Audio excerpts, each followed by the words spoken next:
Good morning. Welcome in to Hurrdat Sports Radio, AM 590, ESPN Omaha, ESPN Tri-Cities.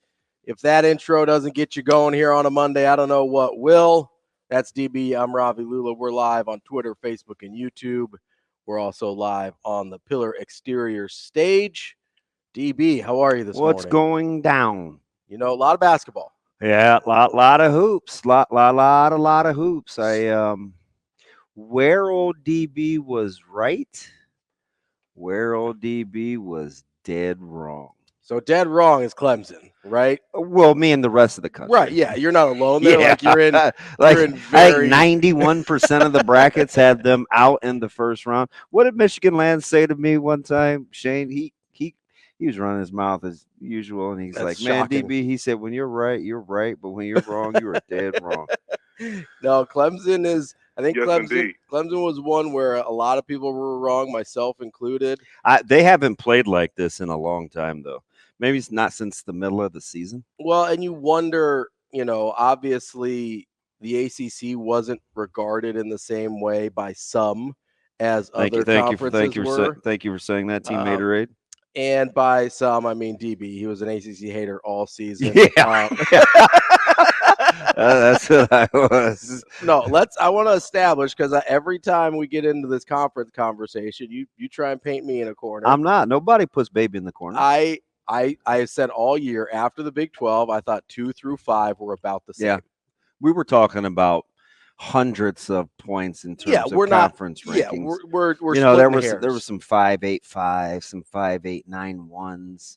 I'm talking about, like, a lot of it to me just came down to stylistic preference, right? Yeah. I like certain styles of basketball better than the others, so I'm going to pick those conferences and teams.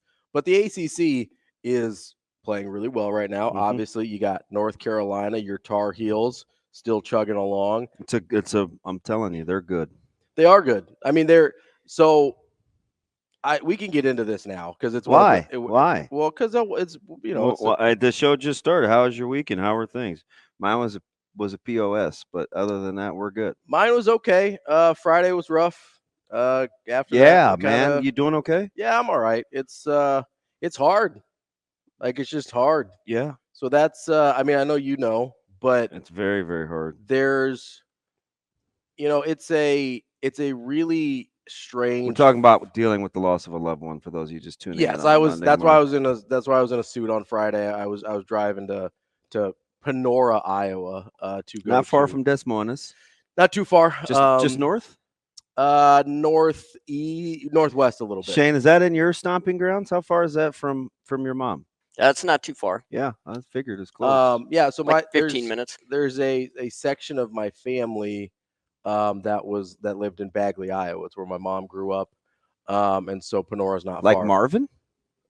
Yeah, Bagley. Really? Yeah. Okay. There's about 200 people there. Yeah, it's a tiny blippy blip. Yeah, it's a tiny little hamlet. There's nothing there. This dude said hamlet. Not like Shakespeare. No, but it's that part of the family's all gone now. Yeah. And that was as hard as anything, right? Just because, it's like this huge part of your life that's just gone all of a sudden, and it's sort of weird to deal with. And it's kind of funny, and I wasn't planning on starting with this, but like it's a strange situation, right? Because so that part of my family, like, we're not actually blood related. Yeah. My mom didn't have a great time growing up, and so she had this best friend. Her name was, well, I called her Aunt George the whole time growing up. She was her best friend. They basically took her in when she was a kid. George, as in like of Mice and Men? Yes. Okay. It was, her real name was Merla, but her dad's name was Merle, and somehow to distinguish the two, she became George. That was just and you make fun of me connecting the dots. I don't even know how that dot got connected. I got kind of a convoluted story about it, and I was like, that doesn't make any sense. Mm-hmm. But it's so they were not blood relatives, but they're really the only extended family, certainly on my mom's side, that I know. We just don't, because it wasn't a great time coming up for her. We really don't have any connection with them, but they are, I mean, for all intents and purposes, family, right? They were there at my weddings, both of them. They're there at all the important events in our lives. And I started thinking a lot this weekend about the family we choose, right? Oh, Because you're in my wheelhouse now. like, and I know you know that, right? Because that's a huge part of coaching and Yeah. mentoring young people. Hmm. I know there's a ton of people that you have no blood relation to, share no DNA with, that you consider family. Yep. And frankly, there's people that are related to us that you're just like, hey, Yep. you got to act better than that, Yep. you know? And that's really, I've just been thinking a lot about that this weekend, and it's it's a very it's a very strange thing to sort of connect to sports, right? But I feel like a lot of times the families we choose are we find in things like sports. That's Yep. why they matter so much to Hmm. us, right? Like our guy Matty DeMarinis, all suffering a loss as well from a couple weeks ago, right? Yep. Matty would do anything for me. Like I could ask him to bury a body or give me a ride to the airport, and he's Family. there, Family. right? Yeah. That dude's family. Our guy Jacob P. Like probably wouldn't bury a body for me, but he'd think through the. He wouldn't tell if you did, I was though. gonna say, but he'd take that to his grave, Yeah. right? Like that's or like I mean, even us sitting here, right? Yeah. I spend more time with you Yeah. than anyone who is not my wife. Yeah. Like that's just what it is, Yeah. right? Oh, yeah. And we chose this situation. And so I just it's a part of how important it is the type of people you put yourself around, right? Because just because you're blood related to them, if they're bad for your life, like I'm not going to continue to put myself around those people. Mm-hmm. I'm going to put myself around people like you or like Matty D or like JP that add to my life, and we all make each other's lives better, right? I've said this thing before. Family's the term that people use a lot of times when they're trying to excuse toxic behavior, right? It's like, oh no, but we're family. It's like, no, no, we're not. You're my boss. This, whatever. This is toxic. Like you can't just call it family and be cool. Or like actual blood relatives where they're like, oh, you got to come to Christmas. It's family. It's like, no, you guys are terrible to me. Why would I do that? Why would I put myself in a position where I know you're going to be bad to me? It's interesting you relate it to coaching too, because I think whether escape is probably not the right word, Mhm. but investing in young people, I think, is a lot of what makes good coaches, and why they do what they do. And sometimes um, it is an offset. Sometimes it's in addition to, Mhm. right? Where if you're Julie Rule, and you may want players over, if you're Coach Mack, you may want to live closer to, you may have a spot closer to the workout facility in case anybody needs you, Mhm. right? Mhm. Or like it just goes on and on. When coaches, like, when you hurt, typically they hurt. Yeah. And I think I was listening to a lot of these. Uh, this is kind of a different thing, but I was listening to a lot of the off-season reviews and stuff they're posting online about high schools and Mhm. stuff, and I'm listening to coaches talk about their players. Right? It's like the off-season. I can't remember what gas can and those guys call it, but on three does it, right? Yeah. And I just listen to coaches, and I kind of watch their body language and just what happens when they talk about their teams. And like 8 out of 10 times, you can kind of connect who's about kids, like family ish. Mhm. And it's just weird with coaching. They ride the highs and lows just as you do. And I remember, for a guy like Bill Callahan, for Mhm. instance, I never really had an issue with him, Yeah. right? And people would get mad, except for my buddy. I got a guy, John Leslie, who just loves Bill Callahan, and he was one of the few at the time. And I was like, he's a really smart guy, so Yeah. I enjoyed talking to him, right? And I remember he did a He's like a couple. football intellectual. Yeah, close. Probably, I would give him a savant, maybe. Yeah. Yeah, I'd give him Which savant. made him hard to relate to for a lot of people. Right, and they were going through a lot of emotional issues with like their team, Mhm. right? Young guy, changing of the guard. It was the Solich thing. Like it was Mhm. hard on the players. And I just remember thinking after he'd left, and he wouldn't wear the gear and stuff. I was like, man, if only he could have just related to his players. Like if they could have gone to him when they were having a bad class, or they're having problems at home, or with the girlfriend or whatever. Like, ooh, that would have been the missing ingredient. But then the more that I thought about it, and the more that I kind of watch life unfold, I think that's the hardest part for coaches 100%. and players, is that 100%. to trust alike. But when you have it, it's amazing. Well, it is really, really difficult to corral. It's really hard to do, and it's also, I would argue, for the football savant types of the world, it's even harder, right? Because they sort of compartmentalize into, well, this is football, just do the football thing. It's a thing that I really struggled with while coaching basketball. It's a good thing I wasn't a head coach, right? So you have a little more leeway as an assistant sometimes in terms of relationship building, how you interact with people. And don't get me wrong, I mean, one of my best friends in the world is a former player of mine. He's a head coach now. And that breakfast smells amazing, by the way. I finally got some again this morning. I got to tell you a funny story off air about changing my diet completely. Yeah. But it comes with some downsides. Lord have mercy. Spend a little time on the porcelain throne. No, it's so I'm amazingly sharp. Yeah. And feel good. Like I feel like my skin and stuff like that. But remember, I always used to say I never have cravings. Yeah. Now you do. I do. That's weird. I want, I used to always like, how can you? People say, oh man, I feel like pizza, or I feel like wings, or I'm like, I never feel like that. Like anything in particular. Like if I'm hungry, I just eat what I like. Yeah. Oh man, like I can smell that now, and that arguably is my. I mean, you're the reason I eat this. Is my favorite because I switched breakfast. up. Yeah.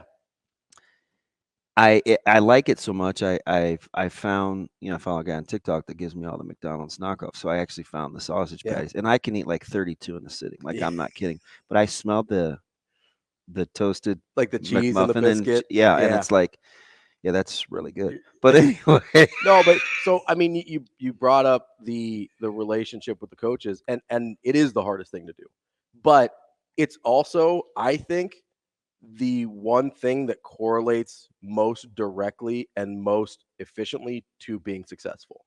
It's interesting. So, but it's really, really tricky, right? Because if you do it because it's going to make you successful, you're not really doing it, right? Like the motivations matter. And because the players can tell, right? Players can tell when your intent is, hey, I'm having a relationship with you because I know it's good for me in the long run, versus I'm having a relationship with you because I care about you and I want to invest in you, and I'm going to put your needs ahead of mine. That's really interesting. And that's why Coach Rule, or like there's a story about Dean Smith, right, where Michael Jordan wanted to come back for his senior year. Oh, yeah. Yep, and Dean Smith says, get the hell out of here. Yeah, you got to go, man. You got to go to he probably didn't say hell because he was very, Yeah. But when he wasn't drinking. He said, you got to go, man. Yeah. Like, what are you talking about? Yeah. He's like, well, it's nice here at North Carolina. I like it. I'm comfortable. That's a strength of Cal's, right? Yeah. Coach Cal was a lot like that. He will tell eventually the game caught up with Coach Cal. Yes. But his guys love Coach Cal. If there's anything bad to say about Coach Cal, it is not with his relationship with his players. I told you when I felt like Coach Rule changed the whole thing right away with some of the old guard. Yep. You're right. Lot of different habits. Which is so hard to do with guys that have been there. Yep. A lot of different habits. Yep. And I'm not going to say good or bad, just different. There's different ways of doing different business. Standard. And there's different things that he's asking. And finally, he just said to a couple guys out loud, he's like, wait a minute. Like, I've been all over the place. Coached a lot of difficult situations. Like, I'm not doing this for any other reason than I love young people. Like, I love young people. I've coached in the NFL. I've coached in college. Like, I know what it takes. Why would you argue with me?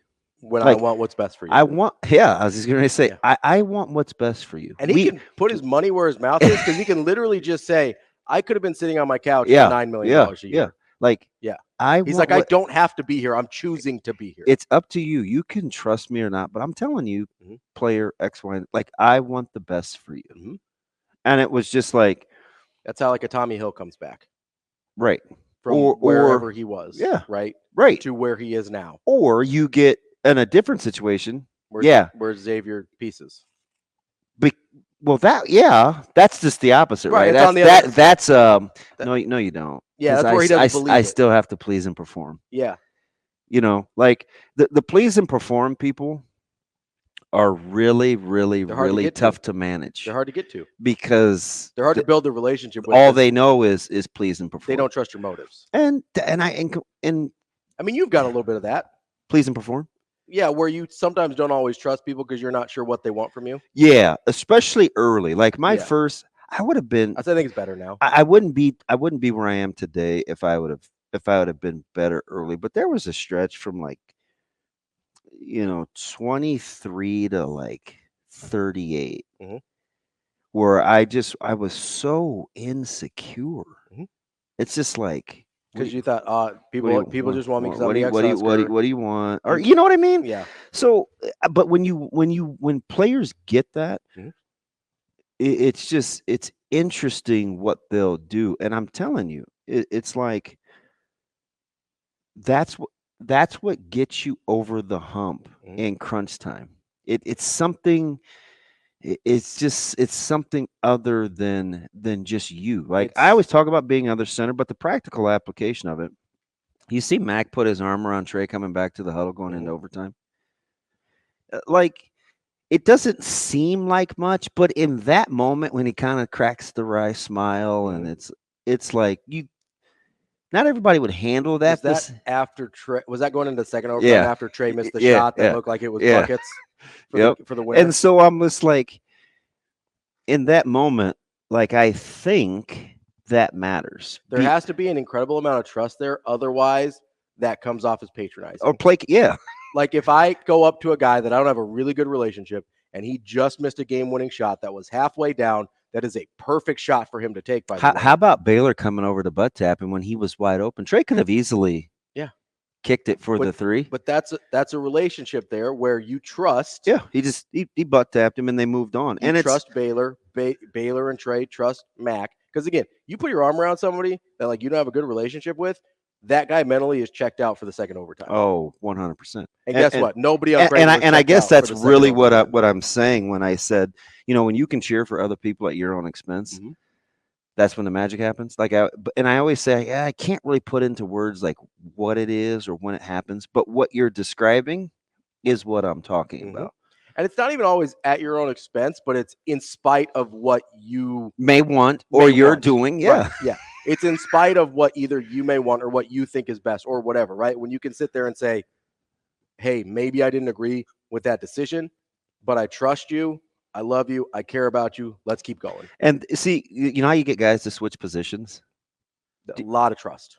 It's trust. A lot of trust. When you talk somebody into changing a position, and he's been doing this his whole life, or because he's got to where he is. Because what's the natural pushback when you ask people to do something that they're not accustomed to doing? I've never done that before. Or what about me? Yeah.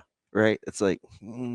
Well, how am I going to get to the NFL? Yeah. How am I going to get to the NBA? Right. Now for Trey, right, handling the ball more helps his path to the NBA. Right. Or Tommy Hill's a good example. Mm-hmm. Or there's lots of those where it's like, if I don't trust you and you don't trust me, this cannot work. Because the minute it gets a little choppy, you revert. Then you bail. Yeah. You just revert. You've got an example in your own house. What if Coach Rule comes to you and be like, yeah, we kind of want him to be a receiver. Right? You know he's a defensive back. I know he's a defensive back. He thinks he's a defensive back, although he's probably more open to receiver than you are. Yeah, 100%. But what if Coach Rule goes to you, Coach McGuire comes to you, and he's like, yeah, we actually really need him at receiver. Yeah, that very well may happen. It could, right? This is a real example, right? He goes, yeah, he's like, we've got, this is a real number, right? We've got 23 defensive backs. We could use a little help at receiver. Mm-hmm. We've seen what he's capable of. He seems like he's got natural ball skills and good instincts. Mm-hmm. He's going to see the field faster here, and we need him here. If you don't trust him. Yeah, I'm going to tell you right now, I would feel some type of way. 100%. But my guess is you're riding with it. Yeah. You'll get on board. Yeah. It might take a minute, but you will get on board. Yeah, Coach Freund did it to me. Yeah. And when he put him on the field as a corner, I'm like, it's not a corner. It's like he's gonna get on the field, and I was like, "Yo, okay." Like I truly had pretty to good corner. I truly had to trust him Yeah. though, right? 100%. So I'm looking at as spring ball gets ready to start. Mhm. It just reminds me of this whole quarterback thing, Mhm. right? And I was gonna. It was just on my mind for Benning Bites because when I was driving over, I just was thinking about guys getting warmed up and how I saw, DK and Dylan together at State, and they seem to genuinely get along, and they're going to compete with one another. And I don't have any inkling on who's going to win the job or not win the job or whatever, right? But I do, but that's just my preconceived notions. no, so there's not going to be a ton of contact with the quarterbacks. I think they have to be careful, right? Mhm. Because they don't have a ton. Not a deep room. And I could see both guys getting off to Good starts. good starts. Yeah. Right. And you're going to have to trust in the evaluation process. And I said, and I'm not saying this will happen. This is just an example. Mhm. I said, are you guys cool if Dylan doesn't start the opener? You brought this up a couple weeks ago. And everybody Absolutely you're not. like, yeah, something's definitely wrong if he doesn't start. And I go, That would be the general perception. I'm like, but wait a minute though. Mhm. I thought we trusted That's Coach the ultimate Rule. test of trust for Right? this fan base. Now that would be the ultimate test of trust with. I mean, he's probably. I mean, you'd think he'd win the job, but if he doesn't, are we cool? It's going to be a long spring, it is maybe a little bit of a long fall too. and remember, he's a tough lover. Like it isn't all rainbow. Rule? Yes, Yeah. yes.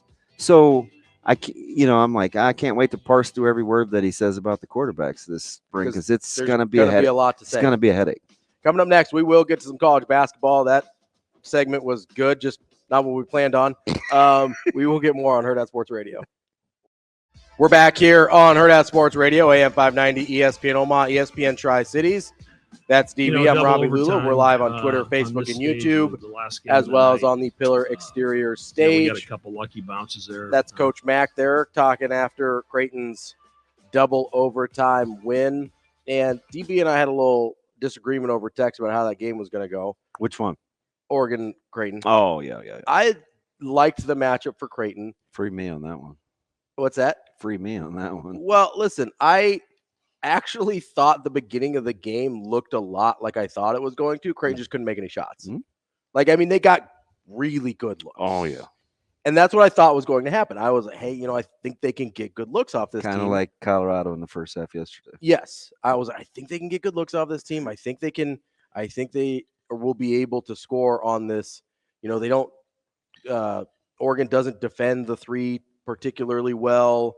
They don't shoot the three particularly well. I thought it was a good matchup for Creighton. And it was, I think, they just couldn't make any shots, right? And then once Oregon was able to kind of establish that this was a game that was going to go the pace they wanted and they were going to be able to sort of run it the way they wanted, Creighton got into some trouble. I mean, I thought, about a minute left, they're down 2 possessions. I thought that might have been lights out for the Jays. Obviously, they were able to execute down the stretch, which I was really impressed with.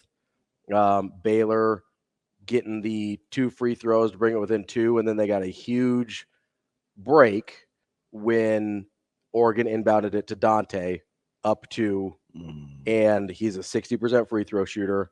Like, that is one of those plays. Do you think he saw Coach Altman's body language after the foul? Yeah. As he's walking back up the court, probably. Mm. And you wonder how much that plays into the psyche of making or missing a free throw. Yeah. I just was curious.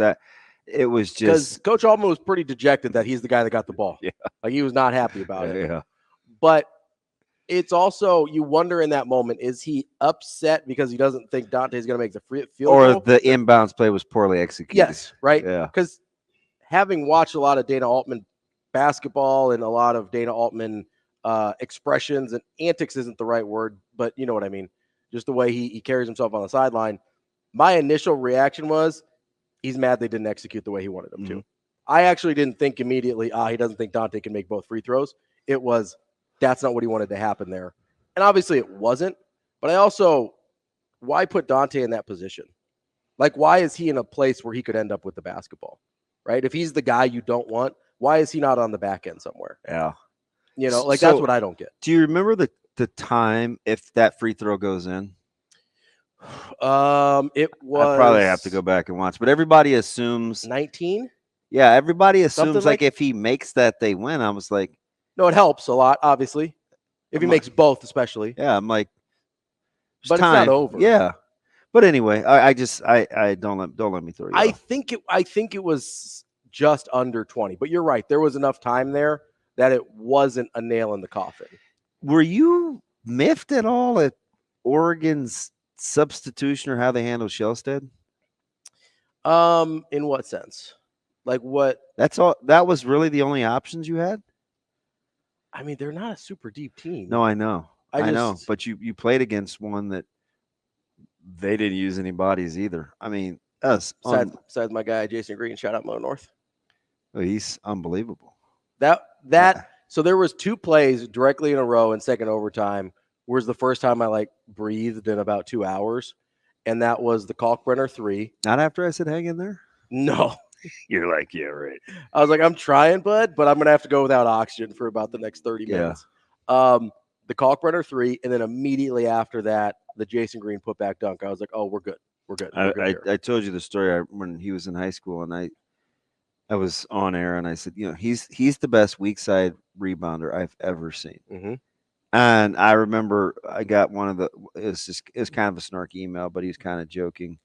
He's like, thank goodness, you're always watching high school games. I wouldn't know much about a weak side rebounder because at that time, the recruiting it was a little slow, and I think people thought I was just selling my guy, and people like I was just pumping him up, like because I'm sure that could sound like a reach, like of all the things that you could talk about, yeah.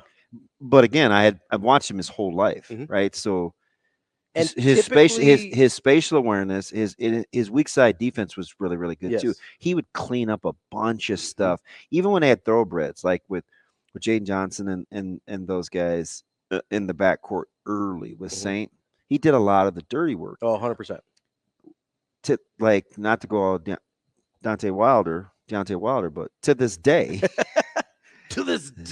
he's still a great rebounder. His instincts are really, really he good. knows where the ball he's whoopsie just throwing pens at me over here. He's been able to do that his whole life. Yeah, his instincts are so good. But I think rebound, like it's an art form, right? Like knowing where misses are going. 100%. Anybody that doesn't understand that rebounding is either a skill or a talent, however you want to put it. He's unbelievable. Because I think it's something that you can nurture, but I do think there's like an innate instinct there because some guys, listen, I love the listen. It's coming. I have coached dudes and I love them to death, but that are everything you would want athletically and size and everything out of a rebounder can't rebound a basketball to save their life. Yeah. I mean, at my level, so we were like NAI, whatever. So I'm talking 6'8", bouncy, built well, could not get rebounds. And I couldn't figure it out for the life of me. What's happening here? You're bigger, taller, more athletic, stronger than everyone else. I literally just need you to rebound. And then I've got these other guys that I've had that are undersized centers, 6'4", 6'5", can barely dunk, that are just rebounding machines. Oh. There is something, I don't know if it's you see the ball. I don't know what it is because I wasn't that guy. If I got a rebound just because I was hustling, and it was probably an accident because I'm 5'9". About all the local guys, because what makes me think of that is Bangat Dak had a couple of shots at a couple in crunch time against Marquette for Colorado. But we had Dak yesterday from Lincoln. We had Luke Wurr from Papio South. I remember he threw one down in the state tournament against Bellevue West. Is unbelievable. Yeah. I was like sitting on media row and I was like, oh, holy smokes, as he bounced. I'm sure people remember that, but that was like 4 years ago. But just watching, and some of it, like a couple they didn't score off of when he got the rebound. Mhm. It didn't lead to points, but it quelled momentum. Mhm. Right? It's just one less possession that Oregon Yep. had the ball where Yep. you're like, I don't know if we're going to get any stops right now because it felt like Oregon was getting in a rhythm. Yeah, where Cuisinart was kind of cooking a little bit. So I saw this the other day when he dropped 40. Mhm. His sense of urgency is almost next to none, Mhm. but somehow he pulls it off. Although this time I think it caught up with him. Yeah, there were a couple play times where it went from I didn't know if he was tired. Yeah, I'm like, which it's very well I'm possible. like, I mean, it was a double overtime game and they had no bench. Mike, you got to move, man. Like, Yeah, and they yeah, I think they ran out of gas pretty aggressively in that second one. you know how many points? 15 points is a lot to score in an overtime. Yeah, in the second period for Creighton. Yeah. Yeah, it was Yeah, aggressive. you scored 15 points in 5 minutes. That's hard. I mean, That's a 60-point half. which we've seen Creighton be capable of, right? No, that's a 60-point half. But that's Not to go all A&M, but too soon. no, we'll get there. Out of breath, Brian. Hold on. We've only got about 30 seconds here. Hang on. We'll catch you on the other side of the break here.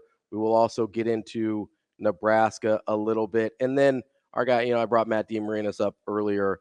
He asked a question in the group chat that I almost smacked him over.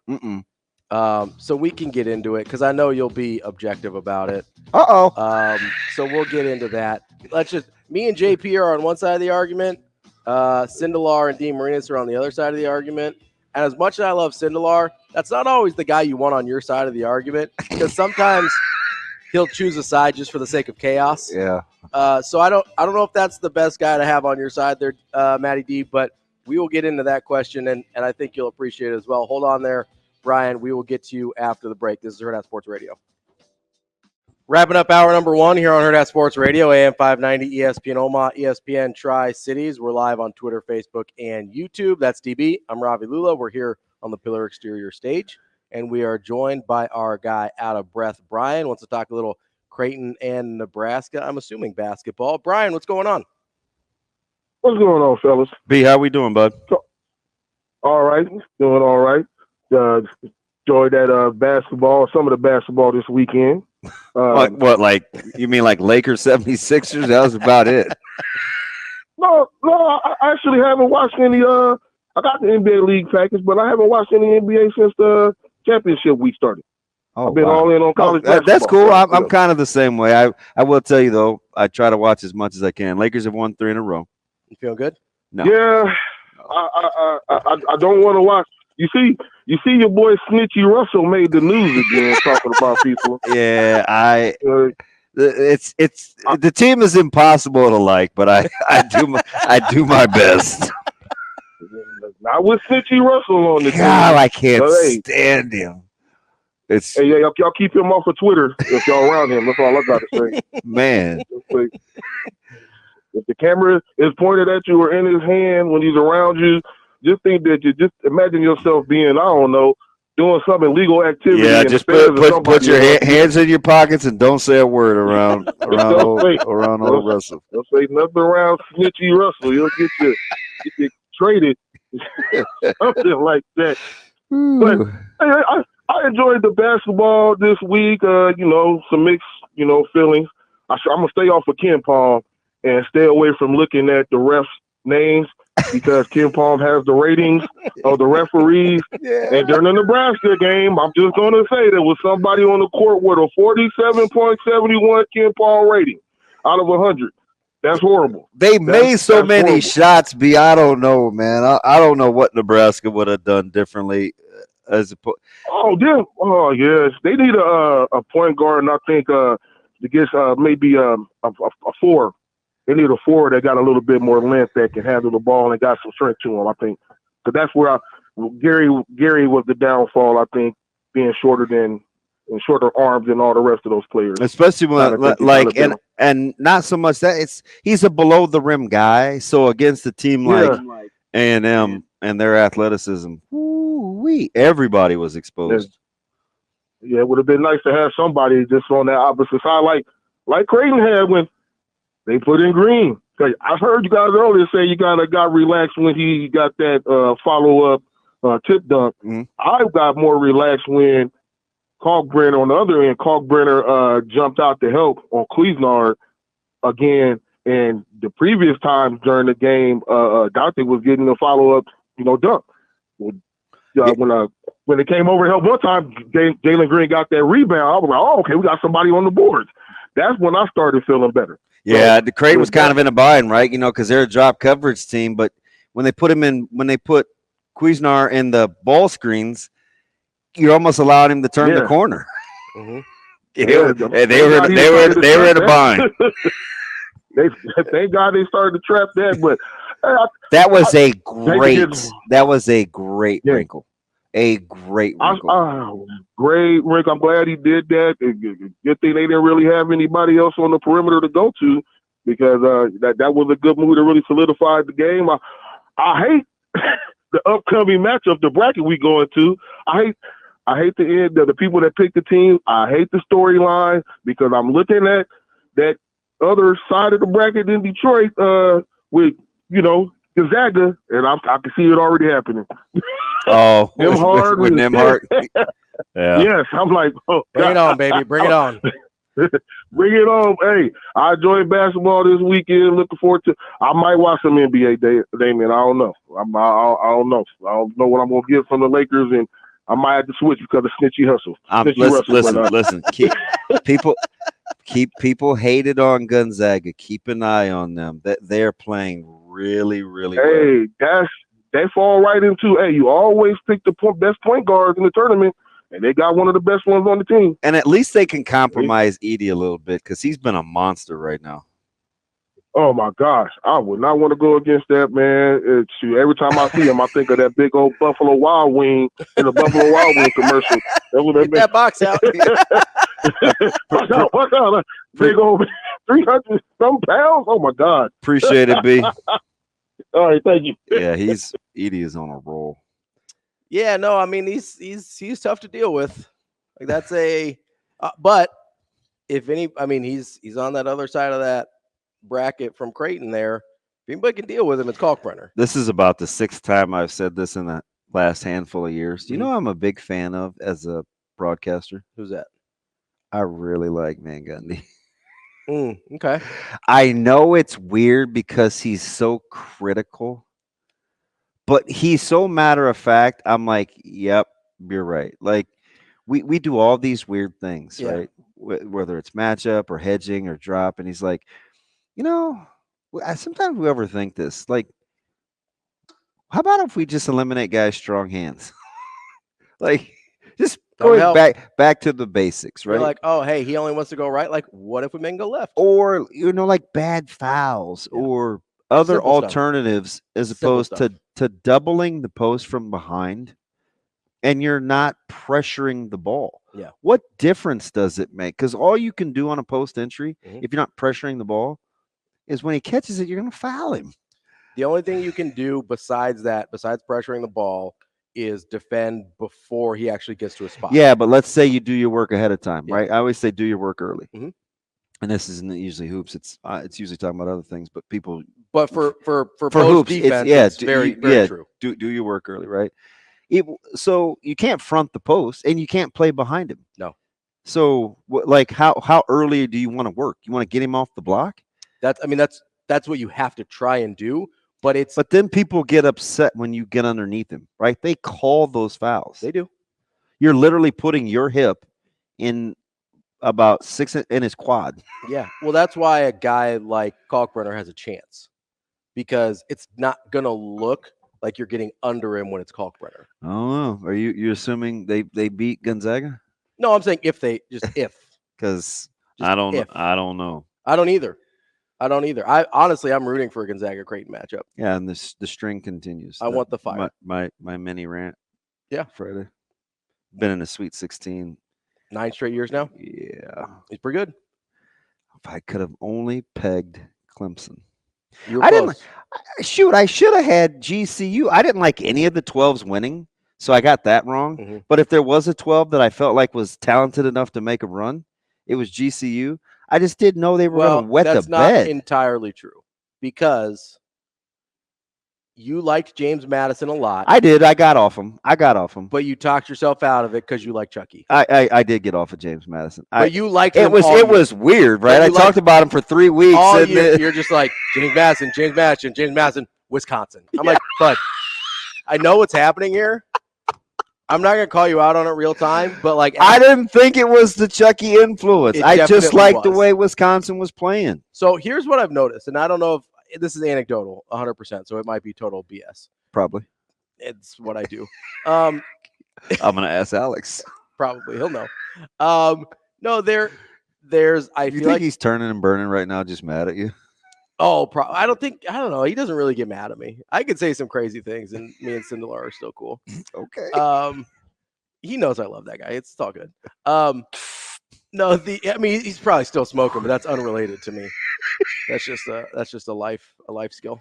No, I've noticed that teams that make, I call them mini runs in their conference tournaments, like they make the final but they don't win, like they have a nice little stretch. I hear you. Especially when they hadn't been playing well before. Mm-hmm.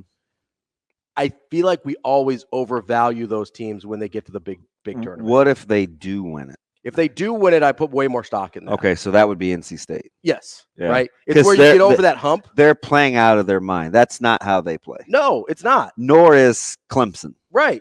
But like when you actually get over the hump, you're like, okay. And I know we're talking about one game difference here. But that's the difference between seeing a team in conference all the time 100% versus a 1.5 day turnaround. That's why I honestly, I think Creighton is built better for. I thought they were built better for the tournament than they were. Yeah, for because Big East play. they're hard to turn it around. They're hard to scout, and they do and they're super good at scouting. They do a good job with scout. And so you get the best of both worlds if you're Creighton there, and you turn around and have a team that's. I mean, they're genuinely very hard to scout. Did you have any idea what I said FGCU, what Grand Canyon was doing? No, that's one of the dumber basketball teams I think I've ever seen. So at what point were you like, did they bet on Bama? You had to think that at least a few times, right? I don't know if I thought it in those terms, but that's essentially what I was thinking was, do they have a very large wager against themselves? Like, I don't have another explanation for it besides that. People love the long Either shots. that or they're the dumbest team in the country. Yeah, I think who said that? I'm like, unless they're friends of yours and they can get over it, I don't think you can call people dumb publicly. It was Charles Barkley did after the game. Oh yeah, and Kellogg was right there with him. Yeah. He said, "Yeah, it's a little confusing there, Chuck." And I think it was that game they were talking about where Kellogg was like, well, I mean, Alabama came and got it. And Chuck was like, nope, GCU gave it away. It was one of the more bizarre games. So, because I thought GCU looked like the better basketball team. One of those where I went total Scarface and the Ghetto Boys, right? My mind was playing tricks on me. When I looked at the Michigan State Carolina line, I was like, oh god, Carolina's gonna wet the bed. Like, why is this only 3.5? Yeah. Michigan State's not gonna be able to score. Yeah. But they beat the brakes off of them, and I was like, you could easily see that coming. The 3.5 was over respect for Izzo in Vegas. That's all it is. Coming up next, we got Sam McKewon from the Omaha World-Herald. We'll just surprise you with the rest of the guests throughout the show because I haven't set it up yet. More Hurrdat Sports Radio coming up next. Kicking off hour number 2 here on Hurrdat Sports Radio, AM 590, ESPN Omaha, ESPN Tri-Cities. We're live on Twitter, Facebook, and YouTube. That's DB. I'm Ravi Lulla here on the Pillar Exterior stage. And we're joined now by Sam McKewon from the Omaha World-Herald. Sam, how are you this morning? I'm really good. How are you? Good. Sam, you watched that one. We heard Coach Hoiberg. Pretty matter of fact. We also saw what A&M did with and to Houston last night, considering they only lost by 4 the first time they played. How many times do you think Nebraska would play A&M and get a dub? Right? Because the line was basically a pick 'em. We kind of convinced ourselves we liked the matchup. What do you think happened? A&M had better athletes. I think they had equally good coaching. That game reminded me, to use a football analogy, that game reminded me a little bit of when Nebraska played South Carolina in the bowl game, and the athleticism disparity was just evident. Also reminded me of when they played Clemson, right, that one year in the bowl game. But Nebraska won that game because they had a better quarterback and probably better coaching at that time. And so, I think Nebraska ran up against a team that was equally well coached and then just had, superior athletes and then made shots. I mean, if A&M makes shots, they're a much better team than their record, and they made them against Nebraska. They didn't make a ton, actually, against Houston, but Houston, kind of let them back in right at the end. I think Nebraska played fairly well. The first, whatever you want to call it, 12 minutes of that game were just thrilling, teams trading baskets. You knew that couldn't keep up. Yep. And so Nebraska needed to be up by about 10 after the first 12 minutes, the way Nebraska was making shots, and they weren't. Mm-hmm. And that's when the athleticism kicked in. And so, the cool thing about Hoiberg, he is so smart and he's very driven. And so, I know he goes into today, which is kind of, I think they probably decompressed Saturday, coming back, probably formulated their game plan yesterday, and they begin to execute that game plan today when they meet players the next couple days, and they begin the true process of recruiting in the portal. And I think he knows they can't just run it back and assume that you're going to win 20 games doing that. You can never assume that. And so he's got to think about, how do I make this team better? Who do I need? Who do I want back? Who looks like they might leave? And how can I improve the program? And all those questions, to be honest with you, are answered over the next month. This isn't going to be something that's resolved in October. You do it right now with your roster. Sam, where are the areas you would like to see them upgrade talent the most on this roster? That's a great question. I think, I covered the team last year in between beat writers, and so I spent a lot of time thinking about that and then looking at the roster construction of this current team. And I think what I would say on a couple of levels, first, do you want a true point guard, right? Do you want a point guard? Fred had one of those in his first 4 seasons at Nebraska. In order, that was Cam Mack, Delano Banton, Alonzo Verge, and Sam Griesel. Do you want one of those? They didn't have one of those this year. Bryce Williams kind of took the job over. Yeah. But, go ahead. You mean that 4 guys that mainly handled those guys are kind of all different as I hear their names. Do you mean like what kind of a point guard does he want? I think because Mac was a scorer, Griesel was more of a facilitator, Banton was like a point tweener. And I don't know what Alonzo Verge was. Ooh. Well, I mean, a 2 guard. Alonzo Verge was pretty good at times.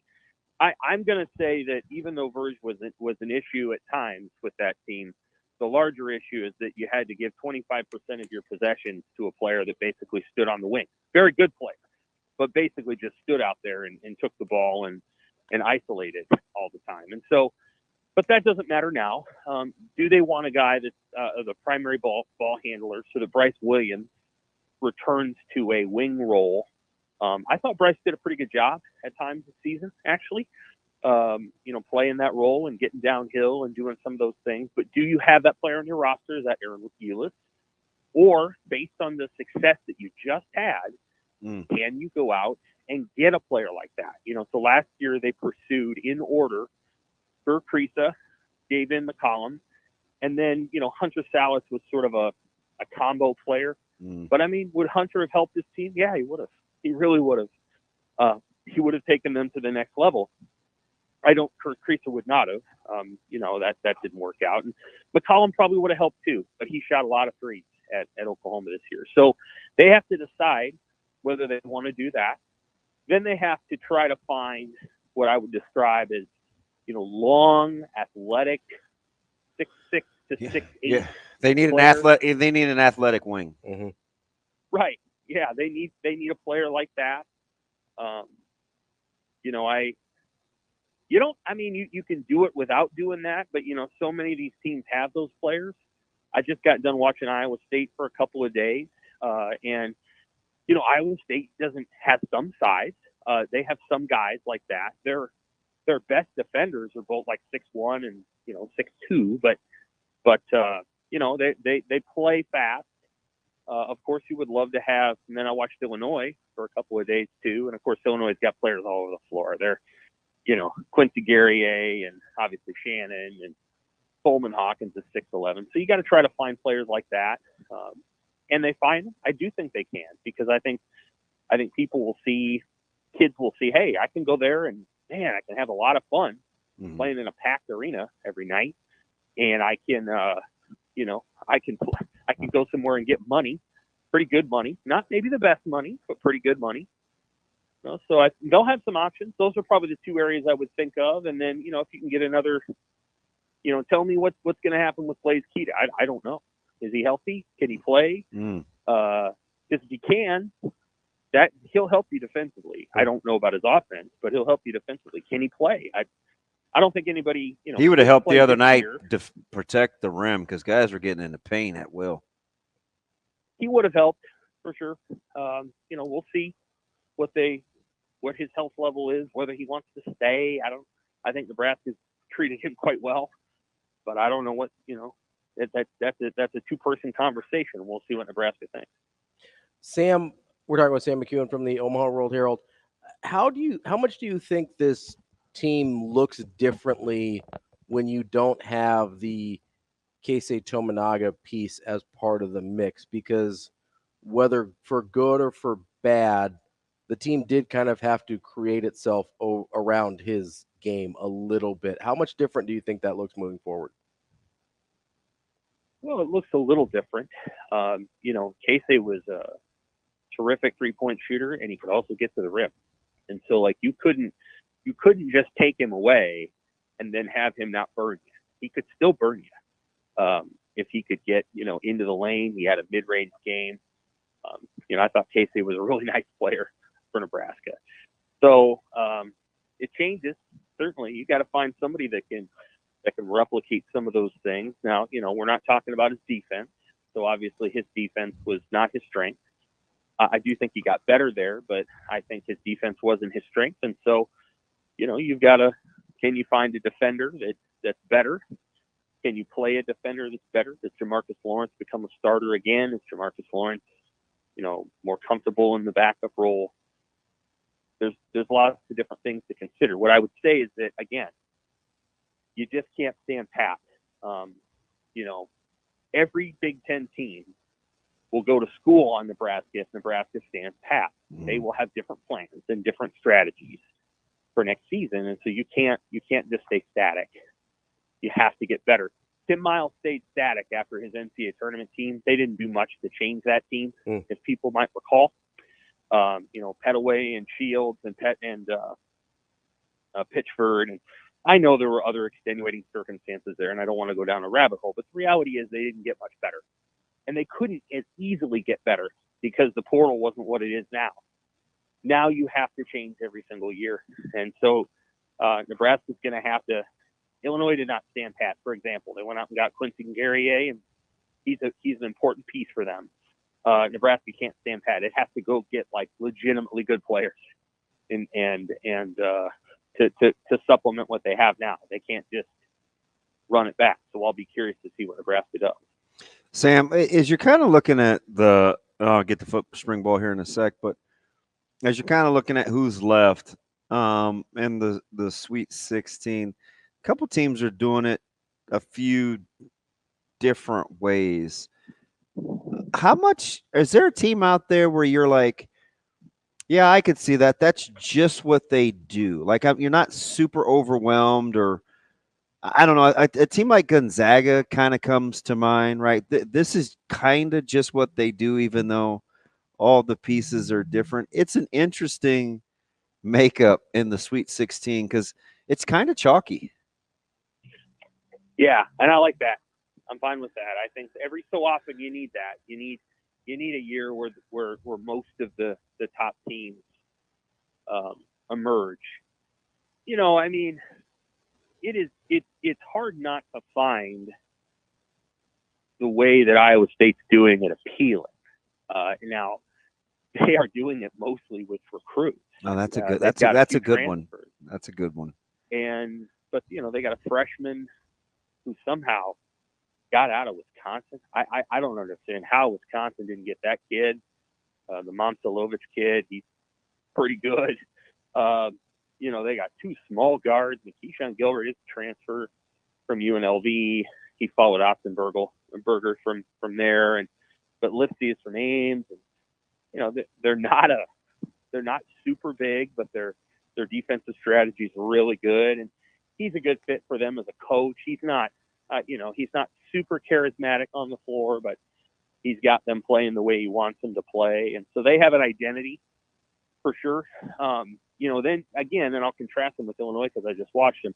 Illinois is not going to be this good again next year. I mean, you can tell that is a roster that should make the Final Four. I don't know if they will, but that's a once in a 10-year roster. They got athletes all over the floor, and they got a superstar, and they certainly knocked everybody out, knocked everybody over this weekend. Everybody's really impressed with that, and so that's a deal where they're going to have to rebuild that roster after this season most likely. Gonzaga does it the same way every year. Gonzaga does a great job of creating a non-conference schedule that's like a tournament. Then they go into conference season, and they're able to stay healthier than teams in the Big Ten and the Big East because they don't get beat up the same way that teams in the Big Ten and the Big East do. And so they emerge in the tournament, and they're healthier and better. Those are teams that I certainly think about. Of course, why can't you be UConn? I mean, UConn's really good, and I don't think that UConn is like Duke. They don't have a bunch of 5-stars running around. They got one in Castle, but he's the only one. And so, like, the way UConn's doing it is they're just tough, and they play really hard, and they play East Coast basketball, and you have to deal with it. That's impressive. Sam, switching gears here to spring football, obviously getting things kicked off this week. Do you think by the end of spring we will know who the starting quarterback is or have a pretty good idea, or you think that's going all the way into fall? I do, whether they tell us that or not. I do think we'll have a pretty good idea. I think we'll have a sense of how they progress throughout the spring, and then the spring game is not an exact science by no means, but you'll be able to tell if Dylan Raiola looks the part. I don't think you want to take that thing all the way up until mid to late August. Now, here's one thing. What I'll say is that if you don't know, then they're going to go looking in the portal to find supplementary options. Whether that guy starts or not, I don't know. But just give you some options. There's two questions about this team, about the quarterback position. There's the question about Raiola. Is he ready? And then there's the question of who's going to back him up. Now, if you say it's Harburg, that's fine. I think he can do that. But, then if you're going to have Harburg do that, then you can't really play him. Like, you can't play him a bunch. And they're going to have to hold themselves back on that because if Raiola's the starter, then you're like, well, we're just going to sit this great athlete over here and have him hold a clipboard until the starter gets hurt. That's, will they do that? They didn't appear to be heading in that direction last year. And so that's why I think a backup, like a portal guy who understands his role, would be helpful here, because I think you can use Harburg in other ways, but you got to be careful to use your backup quarterback as a tight end or as an H-back if there's a chance he could play quarterback. So, there's lots of things to consider there. I guess we'll see what they do. I think it's such a fascinating position to evaluate because you don't have great numbers. And I think all the guys need pressure and for people to be physical and, have some muddy pockets. But I just don't know how much you're going to be able to see because, you just don't have the depth because two of those guys can really spin it, especially in environments where they're just a lot, where they know that they're not going to be taken to the ground and you're not going to have a ton of dirty pockets. Like, the evaluation may be hard because I go back to something Coach Rule said. I don't know. It was right after the Colorado week, and he looked dead at me, and this was 90 minutes before the game, and he said, the thing about quarterbacks, you never know until they play a real game. And I'll Right. never forget that he said that. So that's always in the back of my mind because I know he believes that. Sure. Yeah, I mean, I think I don't know. This is they're starting spring football, and we'll get to talk to them on Thursday. And obviously, we're still in that basketball glow for the Husker men, and also for women for that the matter. Husker, the women too. Yeah. So there'll be time to go over this, but it's the one position on the team for Nebraska that's like a little perplexing. Like, it's just you have an 8 or 9 or 10 win roster if you get that position right, and it feels like they must feel very, very good about Rayola. We'll see. I mean, what choice do they have, though, right? I mean, you can't. Well, they could go out and get another quarterback. I mean, could you? Right, but I mean, we saw the Kyle McCord thing, right? They were trying to get another quarterback, and if you've got a guy like Rayola in the mix, that not a lot of guys want to sign up for that. Yeah. Well, yeah, I understand that. I don't know. I think that's probably the one position where, if Rayola's good, man, you got it really good for 3 years. And I'm not saying he won't be. In fact, I anticipate. I mean, I'm very high on the guy. Most coaches function out of I need to imagine the worst possible situation, and imagine how badly this could go, and then prepare against it. And at that position, there's a potential to, let's just say Rayola is terrific, but he gets hit the wrong way in game whatever. What are you then going back to the triple option offense, or is Daniel Kalen ready, or is there another quarterback that you're going to go out and find? And you can't get inside the heads of people. There's just no way to know. Like, is Chuba Purdy really going to be happy? I mean, he clearly didn't know where he wanted to go, because when he left Nebraska, he went to San Jose State, and then he left there to go to Nevada. There's no, he just wanted to leave.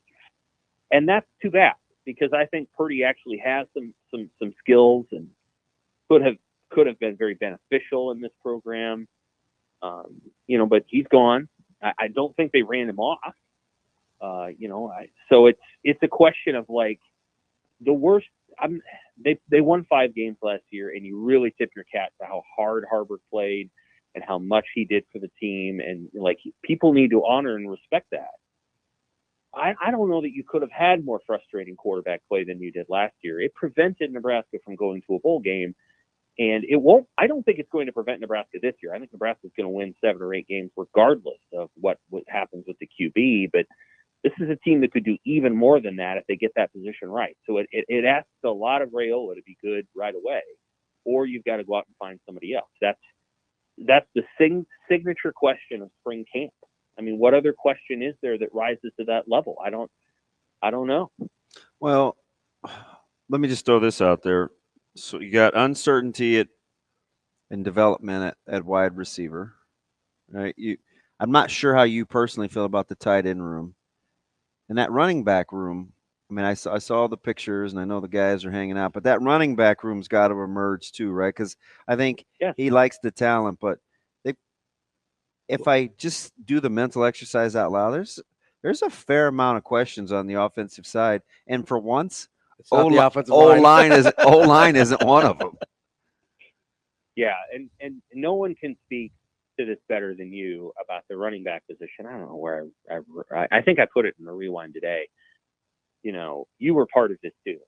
The running back position at Nebraska was Nebraska was the premier running back university from, I don't know, you can say the 1970s, but let's just say from 1980 until really 2014 when Amir Abdullah was there was no better school in the country at running back than Nebraska.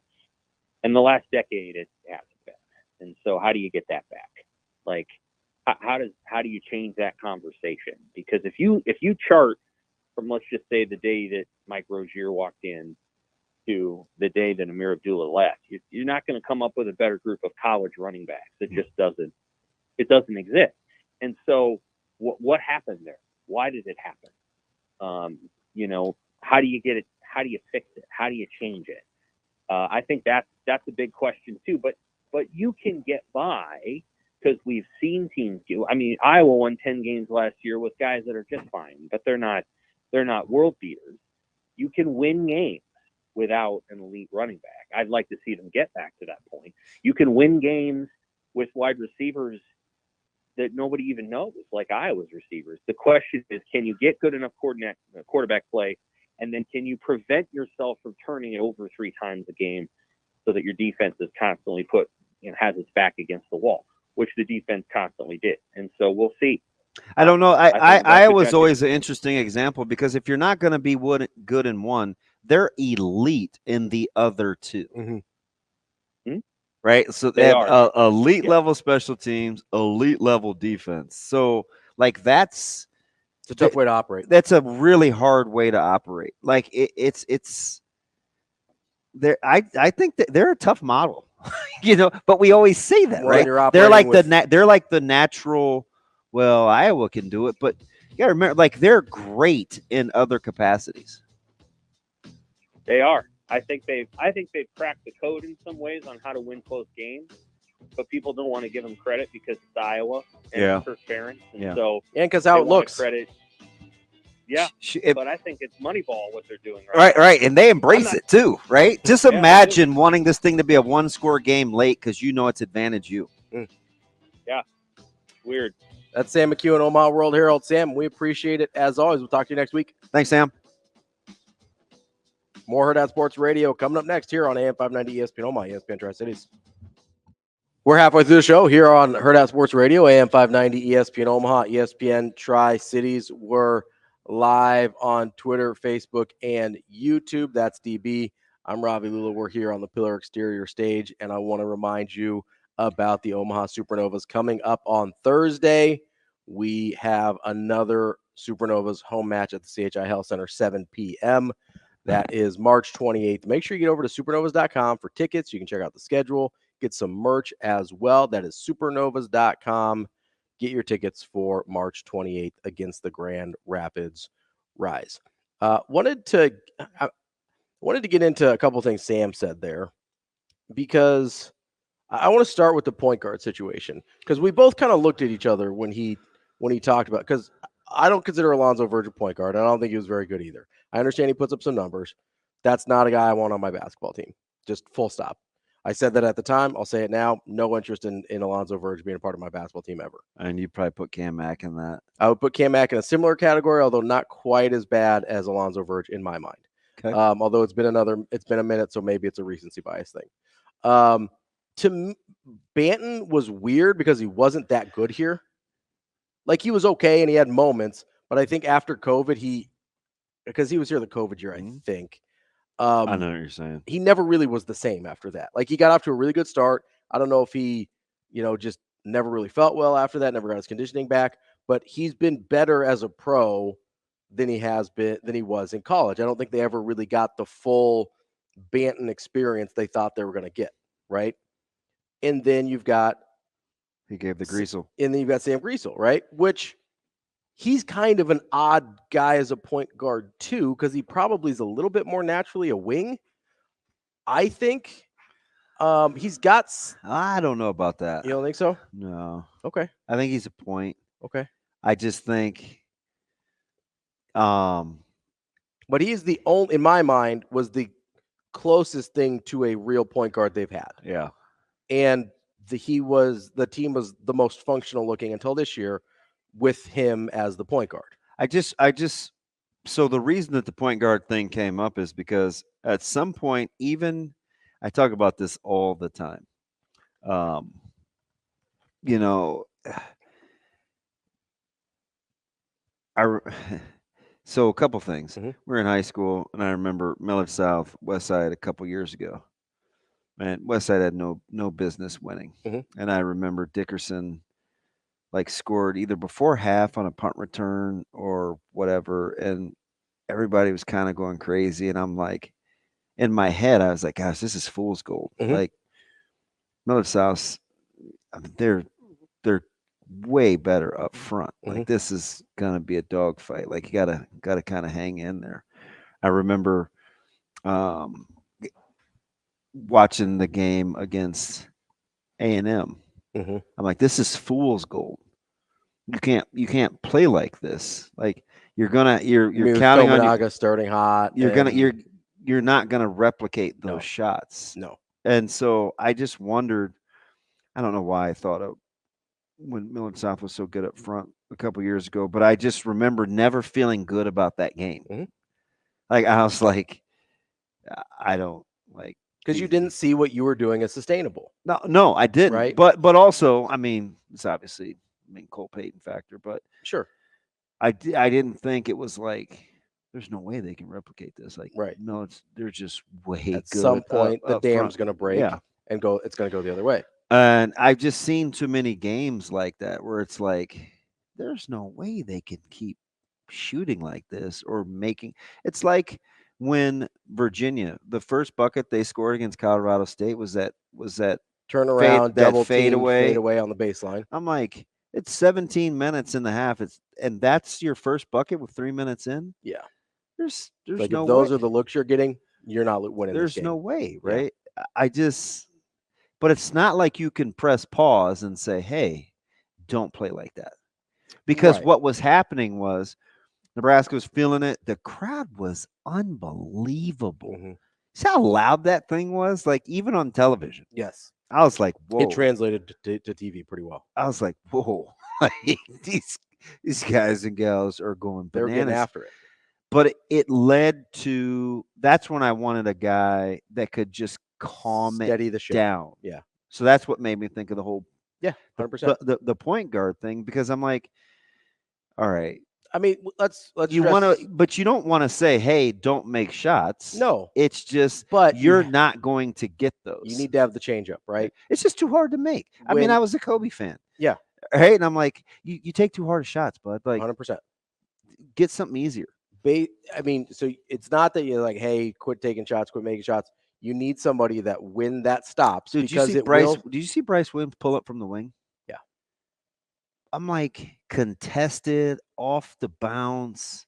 I'm like, is that sustainable? That's not how you can live. You can't live like that. Now, I've seen him hit those shots, right? But you can't live like that. I just don't want multiple attempts like that. Yeah.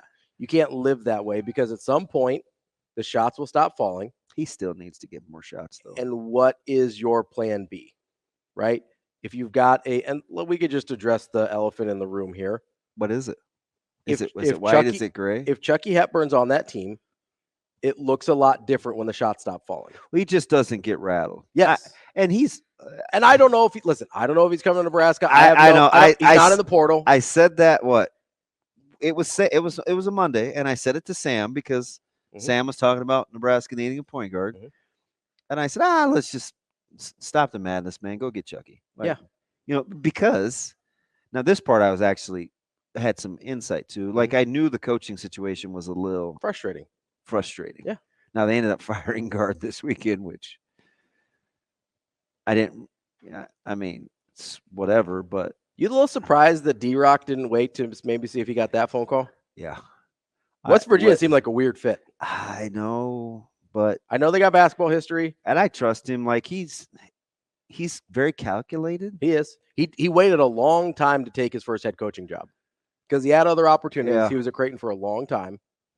But I also wonder, I know that people are human. And I'm just telling you, having spent a ton of time in that part of the country with basketball, they play good basketball in Wisconsin. They play really good basketball in Minnesota. They play good basketball in Iowa. So, I mean, that's a place, Iowa for sure. That's a place you don't have to go very far. Yeah, you can recruit. Yeah.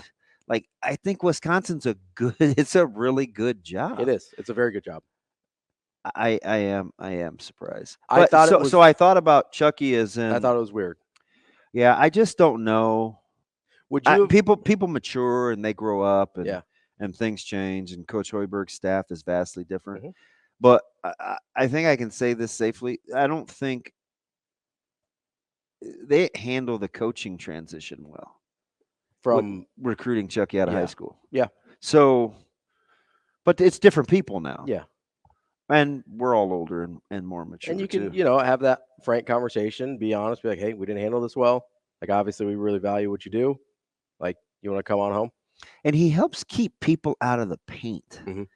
That's the trade-off. that's the trade-off with the way Nebraska played this year. That's the thing you would have gotten from him that would have helped even more against Texas A&M is that initial on-ball defense. Man. Because I had somebody ask me over the weekend, I think it was TK, who asked me, why do teams shoot the ball so well against Nebraska? Why does it seem like they always have their best night against Nebraska? And I used to see this with Creighton, so I had an answer, right? Because we see that all the time. It's like, oh, man, why do teams always shoot so well against Creighton? When you can't stop initial ball penetration, everybody's open. Oh, yeah. Everybody's open because you're not going to give up a layup. That means you're sending help, especially before Creighton had Kalkbrenner, right? Kalkbrenner's kind of fixed a lot of these things. It's not that Creighton's gotten that much better on ball. It's just you don't have to send help now because you got the giant in the middle, right? Nebraska doesn't have a rim protector really. And you also can't stop the ball on the perimeter. So when you've got a super athletic team that's good at getting in the paint like Texas A&M, you have to send help so you're not giving up layups all day. And what does that mean? Corners open, swing passes open, like everybody's open. I know those wings look pretty. And Nebraska plays the way that they play, right? They're going to trap in the post. Yeah. They're going to trap on the wings. I mean, they're sending doubles. But And then everybody's open. And then once Taylor got hot, it put them on their heels. And then when Nebraska switched to zone, you still have to defend a little. Yeah, that's the misnomer about a zone, right? Like you have to try just as hard in a zone, especially if a not team's harder. especially if a team's shooting well. Like you have to move a ton in a zone. It's just different assignments. Coming up next, it'd be easy for me to cheer. Oh, 100%. For Nebraska. Come on home, Chucky. Come on home, Chucky. That's DB. I'm Ravi Lulla. I've got a question for DB that caused an argument in my group chat this weekend. Oh, Lord. We'll get to that here on Hurrdat Sports Radio. Wrapping up hour number 2 here on Hurrdat Sports Radio, AM 590, ESPN Omaha, ESPN Tri-Cities. That's DB. I'm Ravi Lulla. We're live on Twitter, Facebook, and YouTube, as well as live from the Pillar Exterior stage, where we are brought to you by the Team Jack Foundation. TeamJackFoundation.org is where you can go to get involved. You can donate directly or find events that they're hosting or other ways to get involved. They've raised over $12 million and counting to find better treatments for kids fighting brain cancer and one day a cure. They've partnered with the top national institutions such as Dana-Farber Cancer Institute, Memorial Sloan Kettering, Columbia University, and of course our very own University of Nebraska Medical Center. Get involved at teamjackfoundation.org. I may have said that wrong. I may have fired Greg Gard. Yeah, I did. Like it already happened. Yes. I meant there are some rumors that he's on his way going out. to happen. Yeah. I mean, you've got BadgerWire.com saying 15 head coaches candidates to replace Greg Gard. So we're not the only one making assumptions here. Yeah.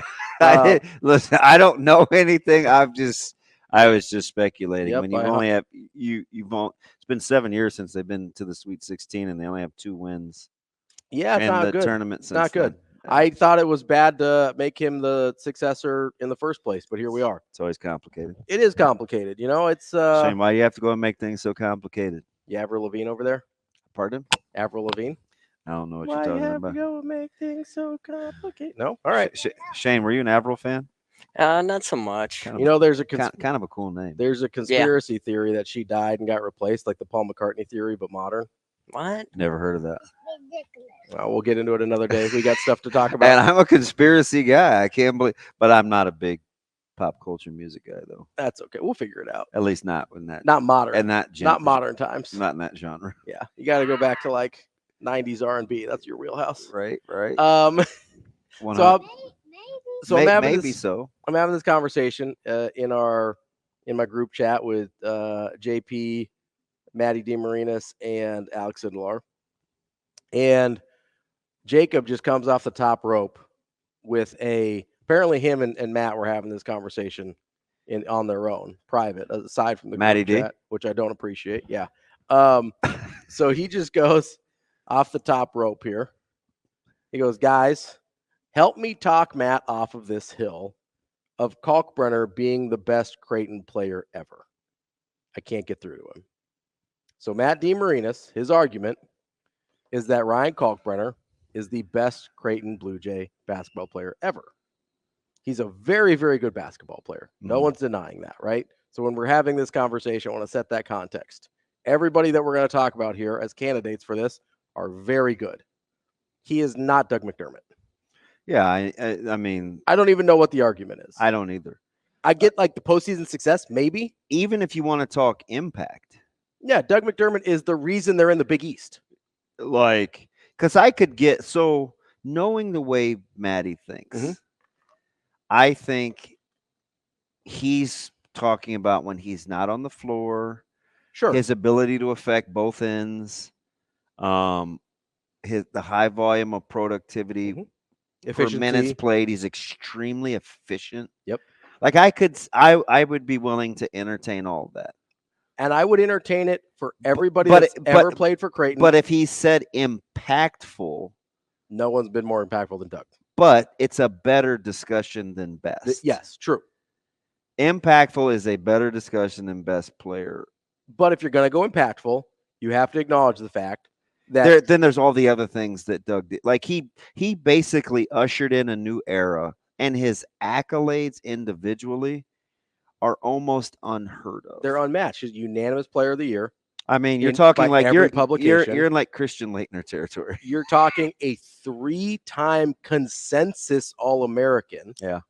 You're talking a 4-time player. That's guys like Lou Alcindor, Bill Walton. I don't even think I'm pulling. The last one was Wayman Tisdale from Oklahoma. He's unbelievable, by the way. I think that's the last one, and that was in the 80s. 3-time consensus All-American. Yeah. Before that, you have to go to the time where like only 2 people played college basketball, where it was like UCLA and then maybe somebody else, right? San Francisco or somebody. Well, that was like the 50s. Those are my Bill Russell days. California. So even a little bit further, but you had like one of the Carolina teams would decide to play, and then UCLA, and that was it. That was the whole country, right? You had teams like Texas Western winning national titles.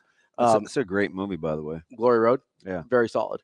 Shout out Don Haskins. I went down a rabbit hole on him the other day for some reason.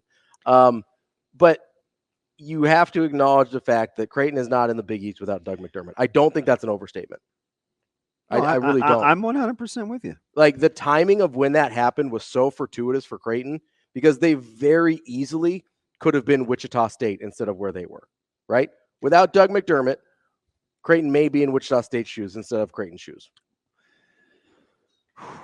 That sounds a little reachy, but I can't really debate it. Like they might end up in like an AAC, right? Like I don't know.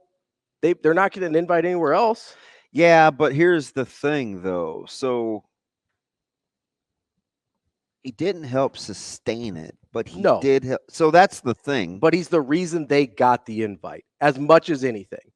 If you could point to one singular person, it's either Bruce Rasmussen or Doug McDermott. Yeah, we may be underselling the brass there, but I'm not going to split hairs over that. I mean, he helped make that a pretty smooth transition. And he helped make them an appealing candidate, right? Now, since then, Greg's done an incredible job, right? Yeah. Dad's done an incredible job. They had one down year, which is unreal. When you look at what they were dealing with roster-wise, and this was my argument for Doug also.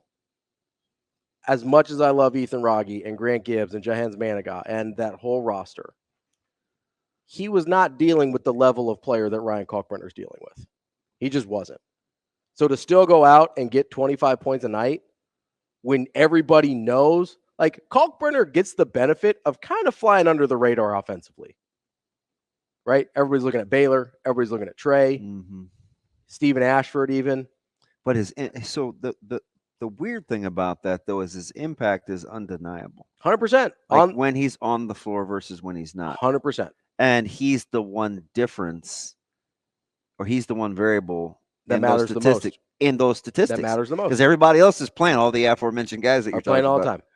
But if it's just him out there, yeah, I'm with you probably. Yeah. Like, I mean, that was unbelievable. I think we're underappreciating how ridiculous the Doug McDermott thing was. Like, it was absurd. Yeah. I mean, he had to go out and get 39 points to get 3,000 on senior night, and everybody's like, "Oh yeah, no problem." Yeah, and then he did it. He's unbelievable. Like, you know how dumb that is? Dude, you know how long he's played in the NBA? We're going on 12 years? Yeah. Just casually shooting 10 or 11, right? 11, yeah. Just casually shooting 44% from 3 every year. He was so good. Yeah. Now, the greatest Blue Jay, I am intrigued, though. Like, I'm not. You want to, like, go back in the vault? Like, is that what you're doing right now? No. Okay. No, because I think it's a. You think it's a modern guy? Yeah. Okay. I do. Degree of difficulty, the context of the game. But it's not as hee ha ha as you had me to believe. I don't think it's, because I would like to know if we're talking about the same thing. my argument. I think, Like, if we're gonna have this debate, I want to know. you're talking about impact versus best. Yeah. I think Matt was including everything. Mm. I think he was doing all encompassing. I I think if Doug McDermott doesn't exist, you can certainly make that argument. But I think we are underselling what Doug McDermott was. Yeah. At Creighton. How did that come up? I don't know. That we argue about dumb stuff. Well, if I'm just gonna say though, you have to be careful with Matty D, because if he gets into analytics, he'll make his case. Oh, he'll make his case, and I'll just stand here. Because I'm just saying, like, I could totally see what he's thinking. Oh, analytics, he'll make a case. And his impact on the game, on the actual outcome of a particular game. Sure.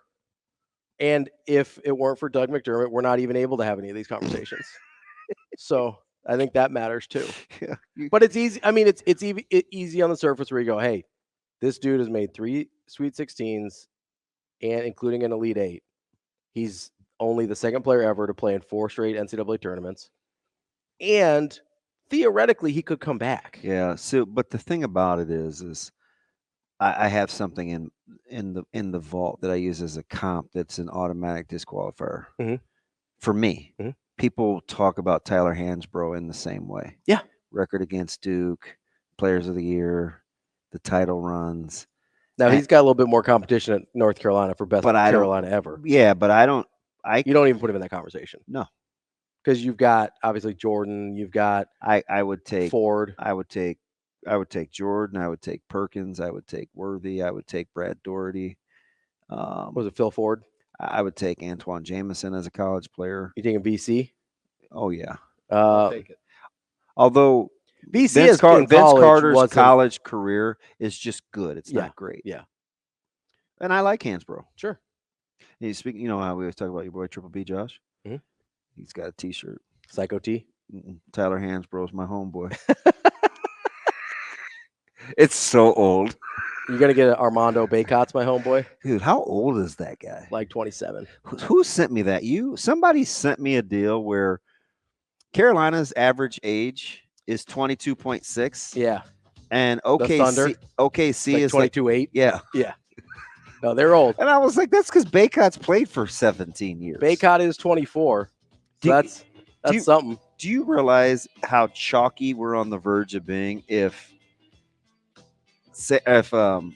North Carolina State and Clemson get bounced? Yeah, we are on the verge of being incredibly chalky, and we can talk about that next with Ricky O'Donnell from SB Nation. See if the tournament's gone the way he's thought it would based on how crazy of a regular season we had. That's coming up next on Hurrdat Sports Radio. Kicking off hour number 3 here on Hurrdat Sports Radio, AM 590, ESPN Omaha, ESPN Tri-Cities, and KFOR in Lincoln. That's DB. I'm Ravi Lulla. We're live on Twitter, Facebook, and YouTube. And I'm here to remind you that you've got a few more days through March 28th to get qualified, get entries into the $100,000 prop card challenge with our friends at War Horse Casino. Get a $50 sports book wager or 50 points earned on slots or racing to get entries into the $100,000 prop card challenge. You've got until March 28th to get those entries in, and then you will make those prop picks for the semifinals and finals of the tournament games, hopefully a local team. Creighton Blue Jays might be playing in that. We're crossing our fingers, hoping for the best. But go to warhorsecasino.com if you've got any questions or if you want a full list of details. Warhorse Sportsbook, no bets, no glory. Joining us now is Ricky O'Donnell from SB Nation. Ricky, how are you this morning? I'm good. How you doing? Good, Ricky. How are you, bud? I'm good. Ricky, let's get started here with the NCAA tournaments. The third time in 30 years that all the ones and all the twos have advanced to the Sweet 16. After how chaotic this season seemed to be, are you at all surprised at a somewhat chalky tournament so far? Yeah, I'm a little surprised, but I'm actually starting to talk myself into it and why it happened. I think, there was this idea that I heard as someone who's, sort of mainly in NBA corners of the internet. There's this idea I heard throughout the season that, there's no star power in men's college basketball. I think, that's true if you compare it to the women's game when you have a once-in-a-lifetime talent like Caitlin Clark, who's the most famous athlete in college sports today. I think it's true if you compare it to, someone like Victor Wembanyama entering the NBA without going through college. But in reality, there is a ton of star power in men's college basketball this year. And I think that is the biggest reason why the first weekend of the tournament ended up being so chalky. You can start with Zach Edey, who's about to be the first back-to-back National Player of the Year since Ralph Sampson more than 40 years ago. This guy's a generational talent in his own right at the college level. And I think he really proved it this weekend by just totally dominating his first two matchups to push Purdue into the Sweet 16. I think you could look at, Connecticut and all the pieces they brought back. No team has won back-to-back national titles in men's college hoops since Billy Donovan's Florida Gators in 2006, 2007.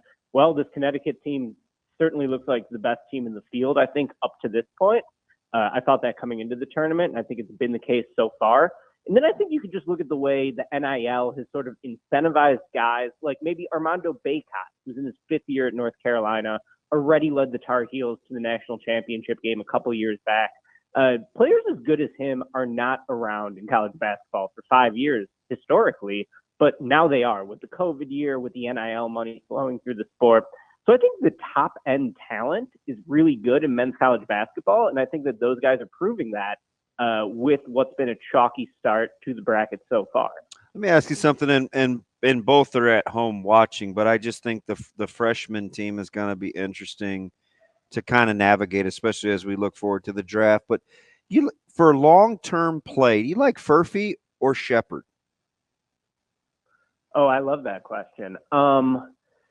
I have been a big Reed Shepherd guy as the year has gone on, but he's just so small. And you could really tell in that Oakland game in the first round of the tournament, like for as talented as he is defensively, his closeouts just were not bothering shooters. Like Jack Golke was ripping these three-point shots right over Reed Shepherd's outstretched arms. And, in the NBA, those guys are only going to be bigger. So I like Furphy quite a bit. I think that he has tremendous tools to be a really good complementary two-way wing.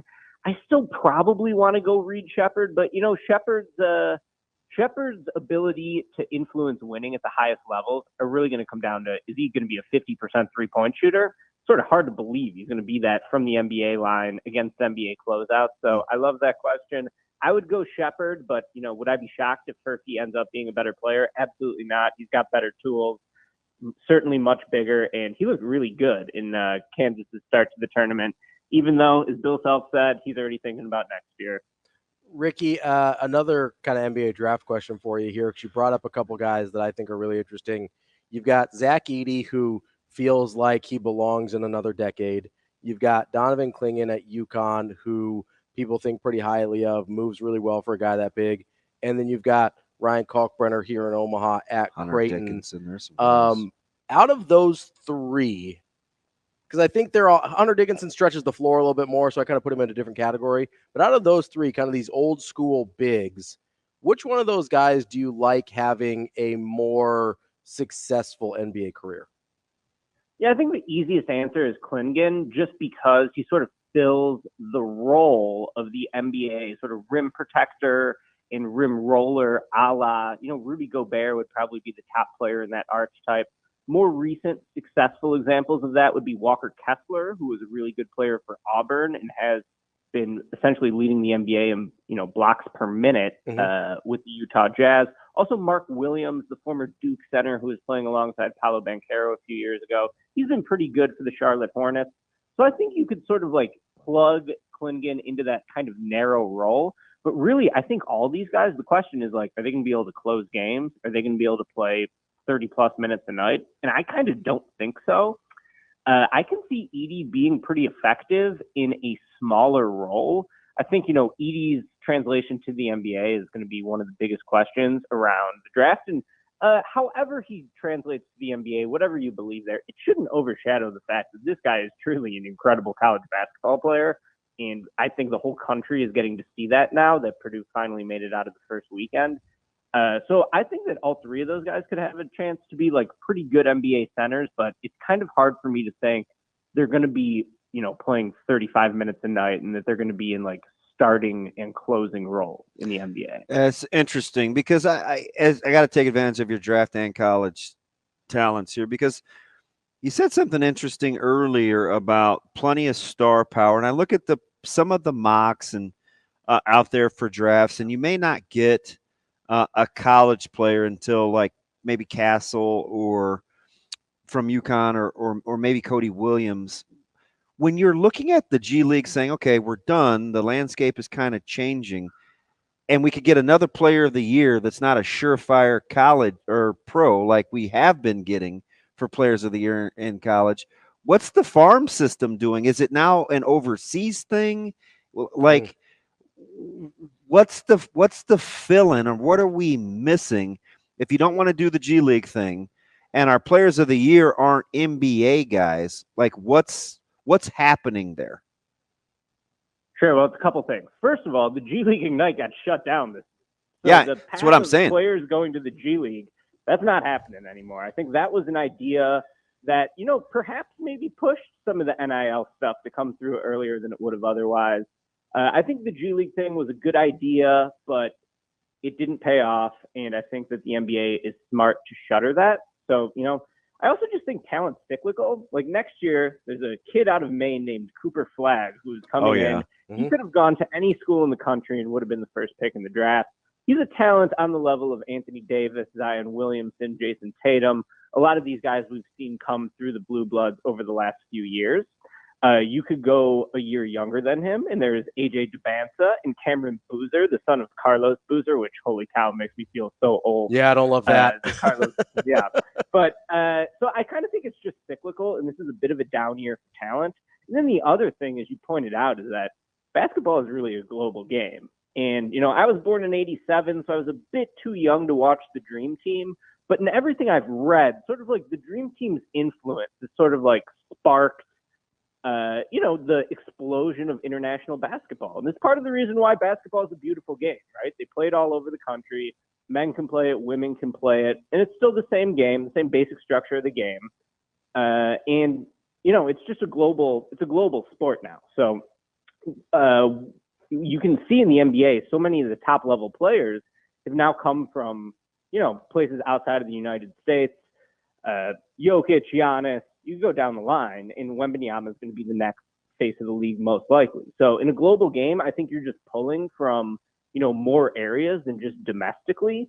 I still think that college basketball is going to produce a lot of great NBA players, especially now that, the G League Ignite is shut down. And it seems like the NBA does want to work in unison with college basketball to sort of outsource its youth development for like 18 and 19-year-olds entering the NBA.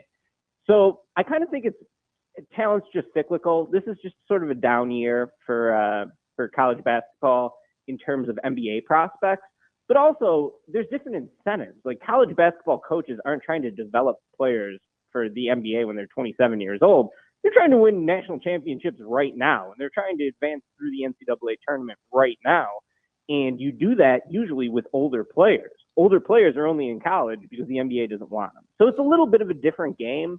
But I do not think we've seen the last of high-level NBA players coming through college basketball. In fact, I think the next few years, you are going to see a ton of talent come through college basketball, just like it was a few years ago with Banchero at Duke, Chet Holmgren at Gonzaga, Jabari Smith at Auburn.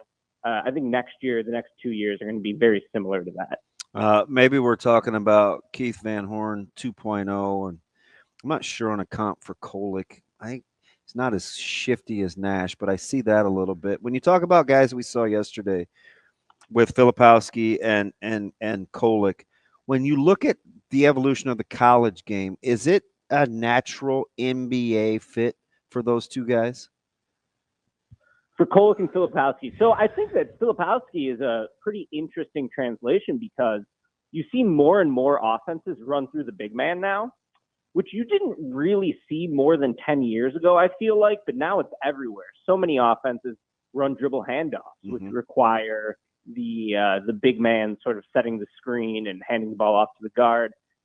You see more offenses running split cuts, which I think were famously popularized by the Warriors, where the big man is throwing the entry pass and two guards are rubbing off each other to set a screen and open up the three-point shot. So in a game that has become, really just a bigger math equation at the highest levels, you have to get up a certain number of three-point shots. If you don't, you're going to be at a huge disadvantage. One way to sort of set that up is to let your big man be the trigger man, setting up the offense in the half court. I think Filipowski is a great example of someone who can do that. You can dump the ball into him in the high post, and he sort of looks like a traditional back-to-the-basket scorer, but he is a really good passer. How many of those threes did he set up yesterday for Jared McCain? He was just absolutely on fire. Mm-hmm. McCain's not setting those up himself off the dribble. Like, a lot of those are assisted three-pointers, and the guy can't miss. So I think that, his translation is pretty good. In terms of Kolick, I like Kolick too. I think, there's always a place for big guards in the league who you can trust, who are going to be sort of low-maintenance guys. If you want a comparison, it might not be the most exciting comparison, but how about Peyton Pritchard, who was a really good point guard for Oregon a few years ago? He signed another deal with the Boston Celtics to be their backup point guard. He's essentially the seventh man on the team that's favored to win the championship this year. It's kind of a similar skill set, 6'3" scoring guard who can facilitate a bit too, who can get downhill, who can shoot a bit. Not the most electric athlete, but someone who you trust to take care of the ball and who can play on or off the ball. I see that a bit with Kolick too. So, yeah, I do think that there are a lot of high-level players in this tournament who this will not be the last you hear from them. And I think those are two pretty good examples of guys who will probably be first-round picks. Filipowski for sure, maybe Kolick come June. We're talking with Ricky O'Donnell, SB Nation, a guy that I think we've seen probably vault himself into lottery status, at least that's what most of the mocks are saying now, is Dalton Knecht of Tennessee, who's obviously still playing in the tournament as well. What have you made of his meteoric rise from JUCO to backwater Division I to national stage and potentially a lottery pick? Do you buy his ascension and what makes him an intriguing NBA prospect? Best story in college basketball, without question. I mean, this just doesn't happen. For a guy to go 2 years at JUCO, 2 years at Northern Colorado, and I know he was like one of the top guys in the portal this past year. Nobody thought he was going to do this. I mean, he'd be National Player of the Year if it wasn't for Zach Edey. He's been unbelievable, right? So just from like a development story, I think it's really inspiring for kids who, like Dalton Knecht didn't have the grades to go D1. I love that about Dalton Knecht. He didn't come to play school. He's just here to get buckets. And, development isn't necessarily linear. Like, these guys develop at different rates. He's a great example of that. He didn't really do much his first year at Northern Colorado either. Right. Coming out of JUCO. His second year, he blew up, and now he's dominating one of the best leagues in the country in the SEC. So it's just a great basketball development story, first and foremost. In terms of how he translates to the NBA, off the top of my head, I believe he's the same age as Anthony Edwards. Kind of hard to believe because Anthony Edwards already feels like an NBA veteran at this point, right? I think they were the same high school graduating class. If you want a comparison for him, though, how about Tim Hardaway Jr. as someone who's just sort of like you could play off of a ball-dominant superstar as a fifth starter? And I'm trying not to make the white guy to white guy comparison here, but Grayson Allen would be another one who's had a really good career with the Phoenix Suns. I think it's Grayson Allen shooting like 47% from three this year, mostly because he's getting wide open looks because the defense tries to stop Kevin Durant and Devin Booker. And, he's filled in nicely into a fifth starter. And I think the way basketball is going now is like players like Zach Randolph and Tony Allen were amazing players 10 years ago, right? Would those guys still be able to play in the NBA today? There's such an emphasis on three-point volume and spacing that now you kind of want your fifth starter to just be a stroker from deep. And someone like Dalton Knecht fits that role. I thought you may say Klay Thompson. Yeah, I mean, that's a lofty comparison. I try to go, not comparing guys to Hall of Fame. Well, coming out like more middle of the road. Yeah, like comparison. Because nobody saw Klay turning into Klay really, but like early on, it's kind of what he did. Yeah, sure. That's a high-end comparison. I think absolutely. And similar to Klay Thompson, what makes Dalton Knecht so intriguing is that he has gravity when he doesn't have the ball, right? Like someone else, Ziegler could have the ball, one of the other Tennessee guys can have the ball, and the defense still has to key in on Dalton Knecht. Yeah. Because he can whip around screens. He's incredible, like setting his feet and squaring himself to the basket. And he can shoot accurately with deep range and a quick trigger. So the fact that he can do that and he can also attack a closeout really well, I think that, he has a pretty easy translation as a guy who you want to play with stars. Like you can see him fitting next to DeMar DeRozan, Kawhi Leonard, Nikola Jokic. How about like a smaller Michael Porter Jr.? Like that kind of role for him in the NBA is sort of the role I see him having at the next level. I also think he's absolutely terrible defensively. I don't know how much you guys, what you think about that. Like he can barely move, and it doesn't seem like he's very engaged mentally in terms of the defensive end. Also, his job is to get buckets. So, the rest of the Tennessee team is handling defense. He scores. His role will change in the NBA. He will have to play more defense. Otherwise, he's going to have a huge target on his chest. And every playoff matchup is going to be, okay, we're going to bring Dalton Knecht's guy up to set the screen. There's going to be a switch, and then we're going to crush him. So I think it's kind of interesting, but I'm fascinated to see how this Tennessee team goes through the Sweet 16. Knecht is the guy they've always been missing. And when you factor in Rick Barnes's, spectacular history of failure in March Madness, this seems like the best chance he's ever going to have, right? Like he couldn't do it with Kevin Durant. Maybe he can do it with Dalton Knecht. He's got a great defense and one superstar scorer. So I think that matchup against Creighton is going to be the best matchup of the second weekend. I cannot wait to watch that. And just the drama of the single elimination tournament. It's so good. How can you not love it? Hard to believe a year ago they had a guy like Cryer as well on that talented roster. But Baylor going to be looking at themselves after yesterday's game. Pretty disappointing. They've got two NBA guys that, are probably top 20 picks and couldn't get it to the second weekend. Like, is that – you look at Baylor and that talent, what are your thoughts? Yeah, Baylor, they had an awesome offense and they played no defense.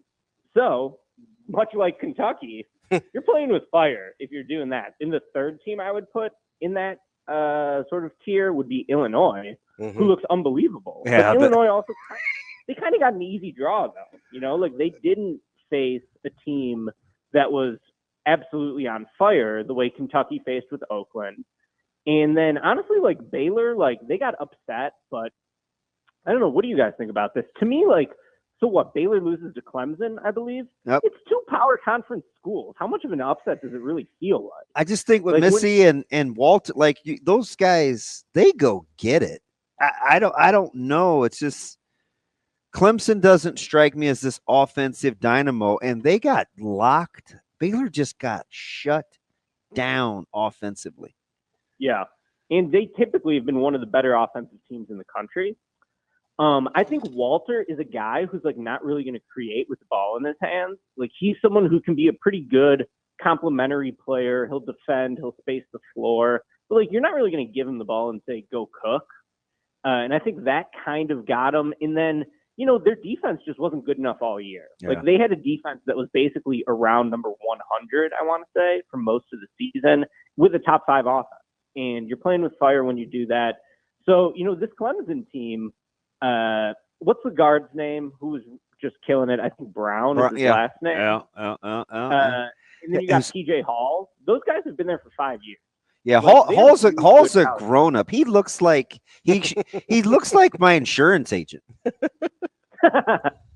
Yeah, absolutely. And like, those guys were freshmen on the Clemson team that went to the NCAA tournament the last time, I think in 21.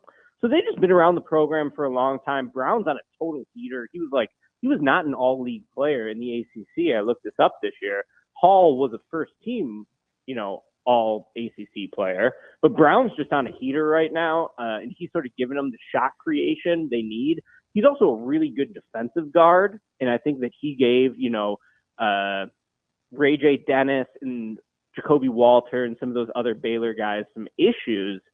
But single elimination tournament, man, anything could happen. And I think Baylor learned that the hard way. You take one day off defensively, and that's the end of your season. You have a non 1 or 2 seed that you like? Creighton. I'm not trying to pander to the local audience here. And I think that I picked them to go to the Final Four. Yeah, I remember that. Bracket. You yeah. Good follow, by the way, at ESPN_Ricky. Go ahead. Sure. Go ahead, Ricky.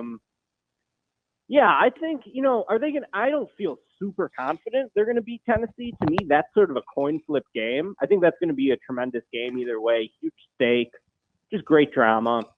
But, Creighton, they kind of check a lot of the boxes you want. I think they have an elite rim protector. They have a big wing scorer who can shoot in Shireman. That's the hardest archetype to find in college basketball, in my opinion. Mm-hmm. And Trey Alexander, he's kind of going to have the game on his shoulders. It's like he's going to have to step up defensively a little bit. So we'll see. That's Ricky O'Donnell, SB Nation. Ricky, we appreciate your time as always. I appreciate you letting us go a little draft nerd on you here. That's kind of our wheelhouse. We love it. We'll talk to you again soon. Thanks, Ricky. That's Ricky O'Donnell from SB Nation. If you want to find more of his stuff, it's SBN_Ricky, and you can check out his stuff there. Coming up next, we've got some more basketball topics to get to. Yeah, McCain still hasn't missed. By the way. Yeah, he's just shot another one and went in as well. And Texas A&M just missed another 3 here on Hurrdat Sports Radio. We're back here on Hurrdat Sports Radio, AM 590, ESPN Omaha, ESPN Tri-Cities, KFOR in Lincoln. That's DB. I'm Ravi Lulla. We're here on Twitter, Facebook, YouTube, and we're live on the Pillar Exterior stage at the Hurrdat Sports Bar and Grill. DB. Ravi. What's up? Just trying to make it, man. Just trying to make it. Just trying to hold on for one more day? Yeah. Hold on for one more day. Wilson Phillips? Yeah. What's that? Not really a huge fan, but I like that song. It seems like you're a really big fan. You knew that song right off the top of your head. You're just ready to go. Lot of you're just driving around and whatever that was. That early college, high school? Oh no. Oh, what's Wilson Phillips? When did Wilson Phillips come out, Shano? Well, that would have been late 80s. So like Really? 88, 86. Yeah, I had a lot less control over the radio then. That sounds about right. I was probably the victim of whatever was on in the car. Oh, don't pretend like you didn't like a little hold on for one more day. Yeah, and I think Wilson they had just shut down Papa Gator, the soul regulator. So I don't know what any of that means. I had to go to some different options. February 27th, 1990. Yeah. I don't even recognize. So I feel like that I one's don't on either. you. I feel like that one's on you. How about Doc in his quarter zip just chilling on the bench? It's the wildest thing. selfish. It's the wildest thing. Doc and Coach Self just every time I see him on that bench, I'm just like, I don't even recognize those white quarter zips are pretty sweet. I do like them. I've got a random central one. It's like a white as short in sleeve. Eagles. Yeah, it's a white short sleeve quarter zip. Yeah, and I work out in that thing all the time. I love that thing. Yeah. I'm not a big Central guy, but it looks cool. I like Central. They're fine. I don't have anything against them. My family loves Central. I don't have any real tie-ins there. It's just I have 4 siblings and a dad that all have Central ties. That's a lot. Yeah, it's a lot. It's a family affair. It's the oddball. Like, nah, I'm going to Northwest. Well, they already had one good black baseball player. Who Central did? Mm-hmm. Couldn't have 2. Kamar Barti. Was that the? Well, J.J. Archer went there too. He was my age. There was a quota on black baseball players at Central. Is that what you're saying? Just trying to make my own way, right? Oh, okay. Just trying to. I don't know. Quota. Yeah. I don't know. You just kind of were. They had a guy. They had a guy. Yep. All right. So we've been trying to get to this topic. I've been trying to get to this topic. Can I see the clock here? It's No. gonna turn away Yeah. from me. I don't even mess with that. No, it's just it like And rotates on it's own. very delicate. It's too. got a mind of its own. Don't worry about this. This is good radio. So of the 16 teams left, I kind of tweaked the question that I had last week, right? Okay, so we were what's it- talking about coaches we trust. Okay. Because I first was gonna do number 1 seeds because I was kind of trying to poke at you and Carolina a little bit, see where you were at with our guy Hubert. But of the 16 teams you got left, okay. Obviously, we trust Danny Hurley because he did it last year. They're dominating. I hate him as a human being, sports hate, not real hate. And so, but he's not an outlier. He's a guy you trust. Kelvin Sampson, yes or no? I trust Kelvin. He's always there. How many in a row is this for him? That's a good 5 question. in a row? Sweet 16s? Yeah. I think it's 5 in a row. Kelvin Sampson might be like the least appreciated basketball coach in the country. 100%. And he's a couple phone calls away from still being in Indiana and probably playing for a national title there too. Which is unbelievable because That he told on himself? no, that he got a show cause for that. Yeah. I mean, and it became legal like 4 minutes later. I think that they're aren't they 5 in a row? We're gonna check here. He was okay. So he didn't. He had a nice little run in Oklahoma too. Let's see. Yeah. Yes, 5 in a row. Yes, this is 5 in a row. Obviously, COVID's in there, so it's not 5 consecutive seasons. But of the times they have played a tournament, they have made it 5 times in a row. Yeah, he's pretty good. Including a Final Four and an Elite 8. Yeah, pretty good. Not bad. Yeah, not too bad. Take that guy. So we like Kelvin Sampson. Where are you on a Brian Dutcher? Wins a lot. He wins a lot. Man, his win percentage, I think he's top 5, isn't he? It's got to be up there. That dude doesn't lose much. Rob Anderson had an amazing win percentage stat, and I can't remember since when. Mhm. Maybe it was 15 or 16, but he was talking about D2 or Darren DeVries, Mhm. and his win percentage was up there. I think 7 years because that's how long he's been at. Dutcher is right there. So his winning percentage, he's only been at San Diego State since 2017. Where did That's his only head coaching position, which is wild. He didn't get a head coaching job until he was 57, but he has a 750 winning percentage. I got to go back to Rain Man's stat because it was fantastic. Oh, best winning percentage among active Division I coaches, minimum of 5 seasons. Mhm. This is courtesy of Rain Man Rob Anderson. Mark Few at a gaudy 834. That's pretty good. Now he does play in a low major tournament, so he gets like 20 free wins every year, but that's fine. Oh my lord. He does. 762 for your man William Bill Self. That's pretty good also. He doesn't have a bad conference. 757 for Coach Cal. Better than people give him credit for. 755 for one Brian Dutcher. Yeah. I'll take it. And then 732 for Darren DeVries. It's pretty good. It's nice company. Outside of I like Dutcher. outside of Ladie. last year and this year, he'd never been out of the first round. I know. Offensively, it's always a struggle for him. It's like pulling teeth. Which, by the way, could you believe somebody had nerve enough to link Bennett to the Wisconsin job? And I get the ties, but wow, aren't you trying to get out of that? Of not being able to score the basketball? Yeah. Maybe. Yeah, and Yeah, plus you'd something have to to think move about. on from guard first, contrary to what we intimated. Which has not officially happened yet. It may not. We may have. I trust Dutcher. Okay, so you trust. I'm a little more on the fence on Dutcher. Okay. A little, just because we don't know if last year was an outlier or not. Okay. Fair? Fair. Filipowski. Not Filipowski. Shire? Shire. No. They look the same. I don't know. Wow. Give or take 8 inches. I mean, listen. White shooter, punchable face at Duke. I don't know. No, I don't. Not yet or not at all? Not yet. Okay. Not yet. But I've been saying this all year.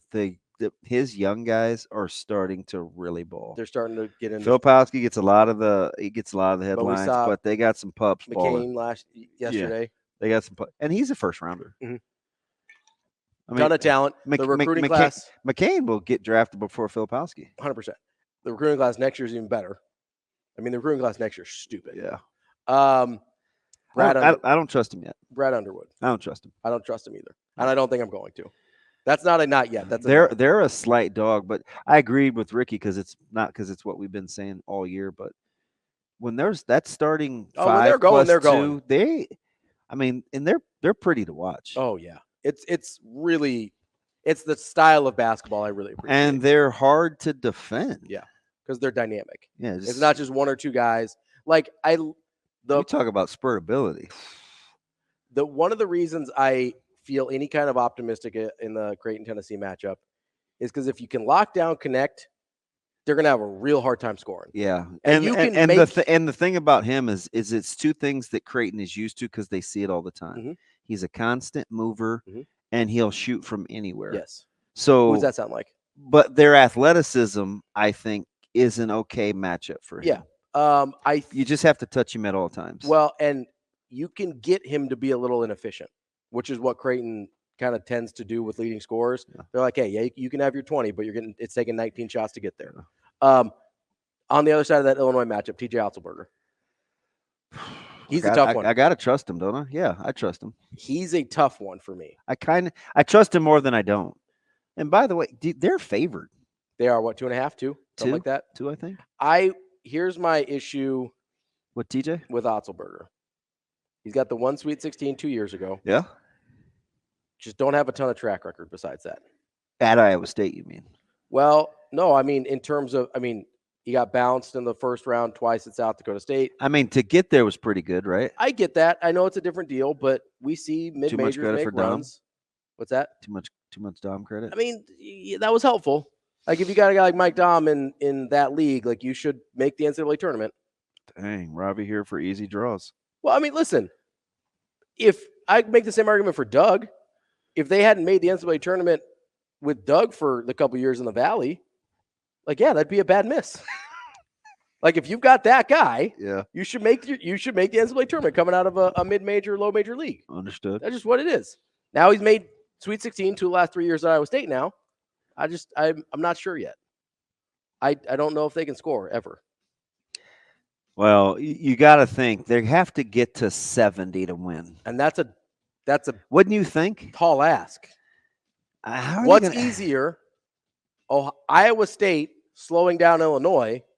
How are they going to keep Illinois from not getting to 70? Hold the ball? Well, and to take advantage of a bad defense, you at least have to be functional on offense. And I don't know if Iowa State is. That's the number, though. And listen, if we're going to hammer Tony Bennett for it, I got to be consistent. Iowa State struggles. We'll continue this exercise coming up next. We're wrapping up the show here on AM 590 ESPN Omaha, ESPN Tri-Cities, KFOR in Lincoln. That's DB. I'm Ravi Lulla. We're live on Twitter, Facebook, and YouTube. That was Shane Schillerberg flexing, showing you all his talent. Got a little range here from the Pillar Exterior stage. I love my guy Johnny B. He's nuts. Oh, Bish? Yeah. Oh, yeah. Love him to death. 1,000%. Out of his mind. Yeah. Ever. I also will say I know that Nick Baugh is like this big time professional now and doing national games on TV. My favorite version of Nick Baugh is Homer Radio Nick Baugh. Yeah, that is elite Nick Baugh. That's the easiest thing about doing radio network. Oh yeah, you can lean into it. Yeah, you don't have to try and like play it straight or whatever. Nope. If Greg feels like giving me a high five, I'm high fiving him. What up? But there were a couple of times, especially because I watch so much women's basketball. Mm-hmm. I had to go to I listened to Coat and Jeff Greesh.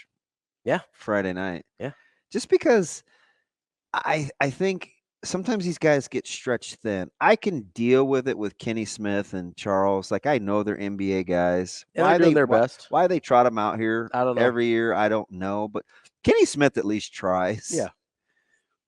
Charles is going to do Charles things. And he's not going to know the names as well, but he usually is right in what he's talking about. Which is weird because in the NBA, he doesn't do any real breakdowns. No, he doesn't do any analysis. And but in college, he does. He actually does. And he's usually right. Yeah.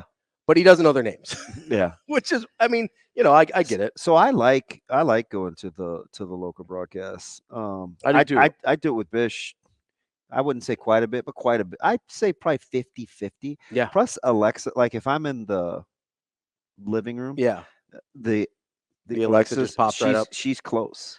Um, I do it with Kugler a ton. Like sometimes if I don't feel like the people are really familiar, yeah, you don't want to listen to it. and this time of year it gets dicey. man, Avery Johnson. I don't even know what he's doing there. Well, I don't even know what he's doing there. I was like, Avery's pretty rough. I'll be honest. I'm really not a big. I pass the ball to David? That's actually a pretty good Avery Johnson. I mean, with David and Tim. That's like Avery 15 years ago. He's a little more raspy now. People get mad at me. I know I'm kind of a quiet talker, but he's like whispering. He's like pillow talk. He's trying to seduce you on the broadcast. Yeah. This game is over. I listen to him all the time. Was that Mitch? I thought was that Sharpie? That was Mitch. Oh, I thought that was Greg. Yeah, I think that was Greg. That was Greg. Yeah. Shame on you. By the way, baseball. Man, how about that start? And they have an interesting one against K-State coming up. I think it's the 26th. What's today? 25th? Today is the 25th. Yeah. So they play K-State tomorrow, who's coming off a late inning drubbing yesterday of Houston. Not that I was like watching college baseball, but I was watching college baseball. Yeah, you watch too much stuff, man. We got a lot else going on. So here's the thing. I'm gonna get with all my ESPN pluses, I'm gonna get my money's worth. You should have seen me with wrestling. And you're just like, nah, I'm not sleeping. It's all good. Dude, I would walk back and forth between rooms. You gotta put the TVs in the same room, man. Sometimes, but once we get Caleb out and I downstairs more, I got a nice because he's got how many setup. Yeah, you see what he's got like a couple, 2, 3 down there. And yeah, one of them is for game. I don't know what they're all for, but so I was doing 2 TVs, and then I have an oversized monitor that I hook the computer up to. So I was doing 3 at a time. Yeah, it was good. So I learned, of course, TikTok taught me the pinging thing to match up the sync and the audio. Yep, lips moving. Where it's like playing Berserk or whatever those old Atari games were, Shane, with the paddle and the ball. Okay. Yeah, you seriously have to line it up. Yeah. Go to your sounds and display, and it'll sync up the lips. Well, and then, but one of my TVs is significantly faster. True TV is the #1 reason why I never wanted to stream. Those games are clearly, they got to be 20 seconds behind. Oh, yeah. Yeah. It's by far the worst of the channels. Yes, it is. I don't know why. Like you can't even, and it's fine. Like if I don't live tweet, I don't live tweet. But that's like, oh, this is probably a couple minutes. If you're on Twitter, that's like a couple minutes ago. You're gonna find stuff out before you. True TV is a little rough. Is by far delayed. I want to hop back in while we've got 5 minutes here because we certainly won't get to this the rest of the week. Let's hop back into our coaches. Sneed. I know. I can't believe that guy's a Titan. No, it's not what you wanted to do. No, we can do that tomorrow. We're talking to an NFL guy tomorrow. We'll talk about it tomorrow. Sorry, Chiefs fans. Well, the Mitch Holtis thing made me. Yeah, that counts. You're fine. Isn't that weird how my mind worked? Yeah. It's called ADHD. No, it's called a trigger. I heard his voice, and then when you said no, that was Mitch. And I was thinking, ooh, Chiefs, and I thought Sneed. That is really good. That's a pretty direct one. That's a pretty direct one. You're not bouncing around quite as much like from North Carolina to Phoenix. You're gonna have to deal with the Chiefs. NC State, Kevin Keats. He's good against Carolina, so I trust him. Come on, man. I need you to be a little more objective. No, I don't. Okay, because hasn't been great at NC State. Was really, really good. Where was he? Wilmington before that? Yeah. Has only been okay at NC State, and that may be a little generous. So we say no on Kevin Keats. This is the one that I think I know your answer on, but I think people may disagree. Shaka Smart. I actually do trust Shaka. Really?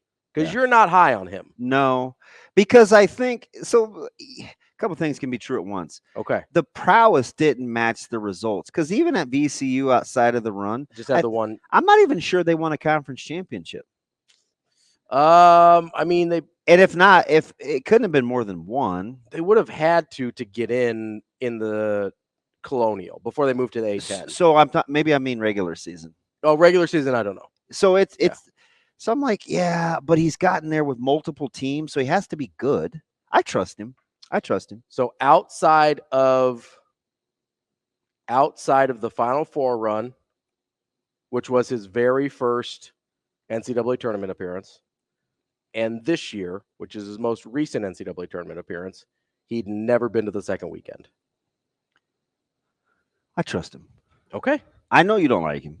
And it's because our sleeve game is the same. That's why you trust him? Yes. I don't know if that's a good reason, DB. Yeah, my bad. All right, let's go. Nate Oates and Alabama. He's a pretty good coach. I hate the way they play though. A lot of offense, not a lot of defense. Well, The offense is not even particularly. and it wasn't even like yesterday was an exciting game. It was not well played. Right. Do I trust Oates? I feel like Oates could get a good job. I mean, he's already got an okay job. That's a good one. He's been to the Sweet 16. This is 3 of the last 4 years now. I kind of trust him. He's not bad. I kind of trust him. Yeah. He wins a lot. Outside of, I mean, he's won a lot. Your guy, Hurrdat Davis, North Carolina. I do not trust Hubert. Not yet or not at all? Not yet. What would it take? They don't. I've said this before. They don't win enough close games. Okay. They just don't win enough games of 5 or less. And you even went through every 5.5 or I don't. They did very poorly. Yeah, I don't. Not yet. He's got an NCAA runner-up on his resume. Not yet. Then he missed the tournament, and now he's in the Sweet 16. Not yet on Hurrdat Davis. Let's see. Who do we have left? Just a couple here. I mean, I feel like I know what you're going to say about Greg McDermott. Oh, yeah. All in on Coach Mack. Yep. Rick Barnes. Nope. Doesn't matter. You know he wins a lot. Not in March, he doesn't. I know. No, I don't. Not on Rick Barnes. Have you seen Tennessee like when they're bad? Yeah, really, really bad. It's pretty bad. I'm hoping to see it again on Friday. Yeah, when they're bad. Yeah. No, I'm with you. Last 2 here before we go for the day. Gonzaga, Mark Few. I trust him. And Matt Painter, Purdue. He's better than the critics give him credit for. That guy's awful good. We hate on that dude. I get the early knockouts, but better than the critics hate on him, but maybe not as good as he should be. Can both be true. I mean, you're always the one talking about NBA talent. I mean, who can you name me outside of Ivy? That's about it. But isn't that part of the equation? Yeah, he's pretty. That's part of the job. He's pretty good. Part of the job is go get guys. I don't know. I say that, and it wouldn't surprise me if Gonzaga won. I think I picked him to win. That is the show for today. Tomorrow we will have more Hurrdat Sports Radio.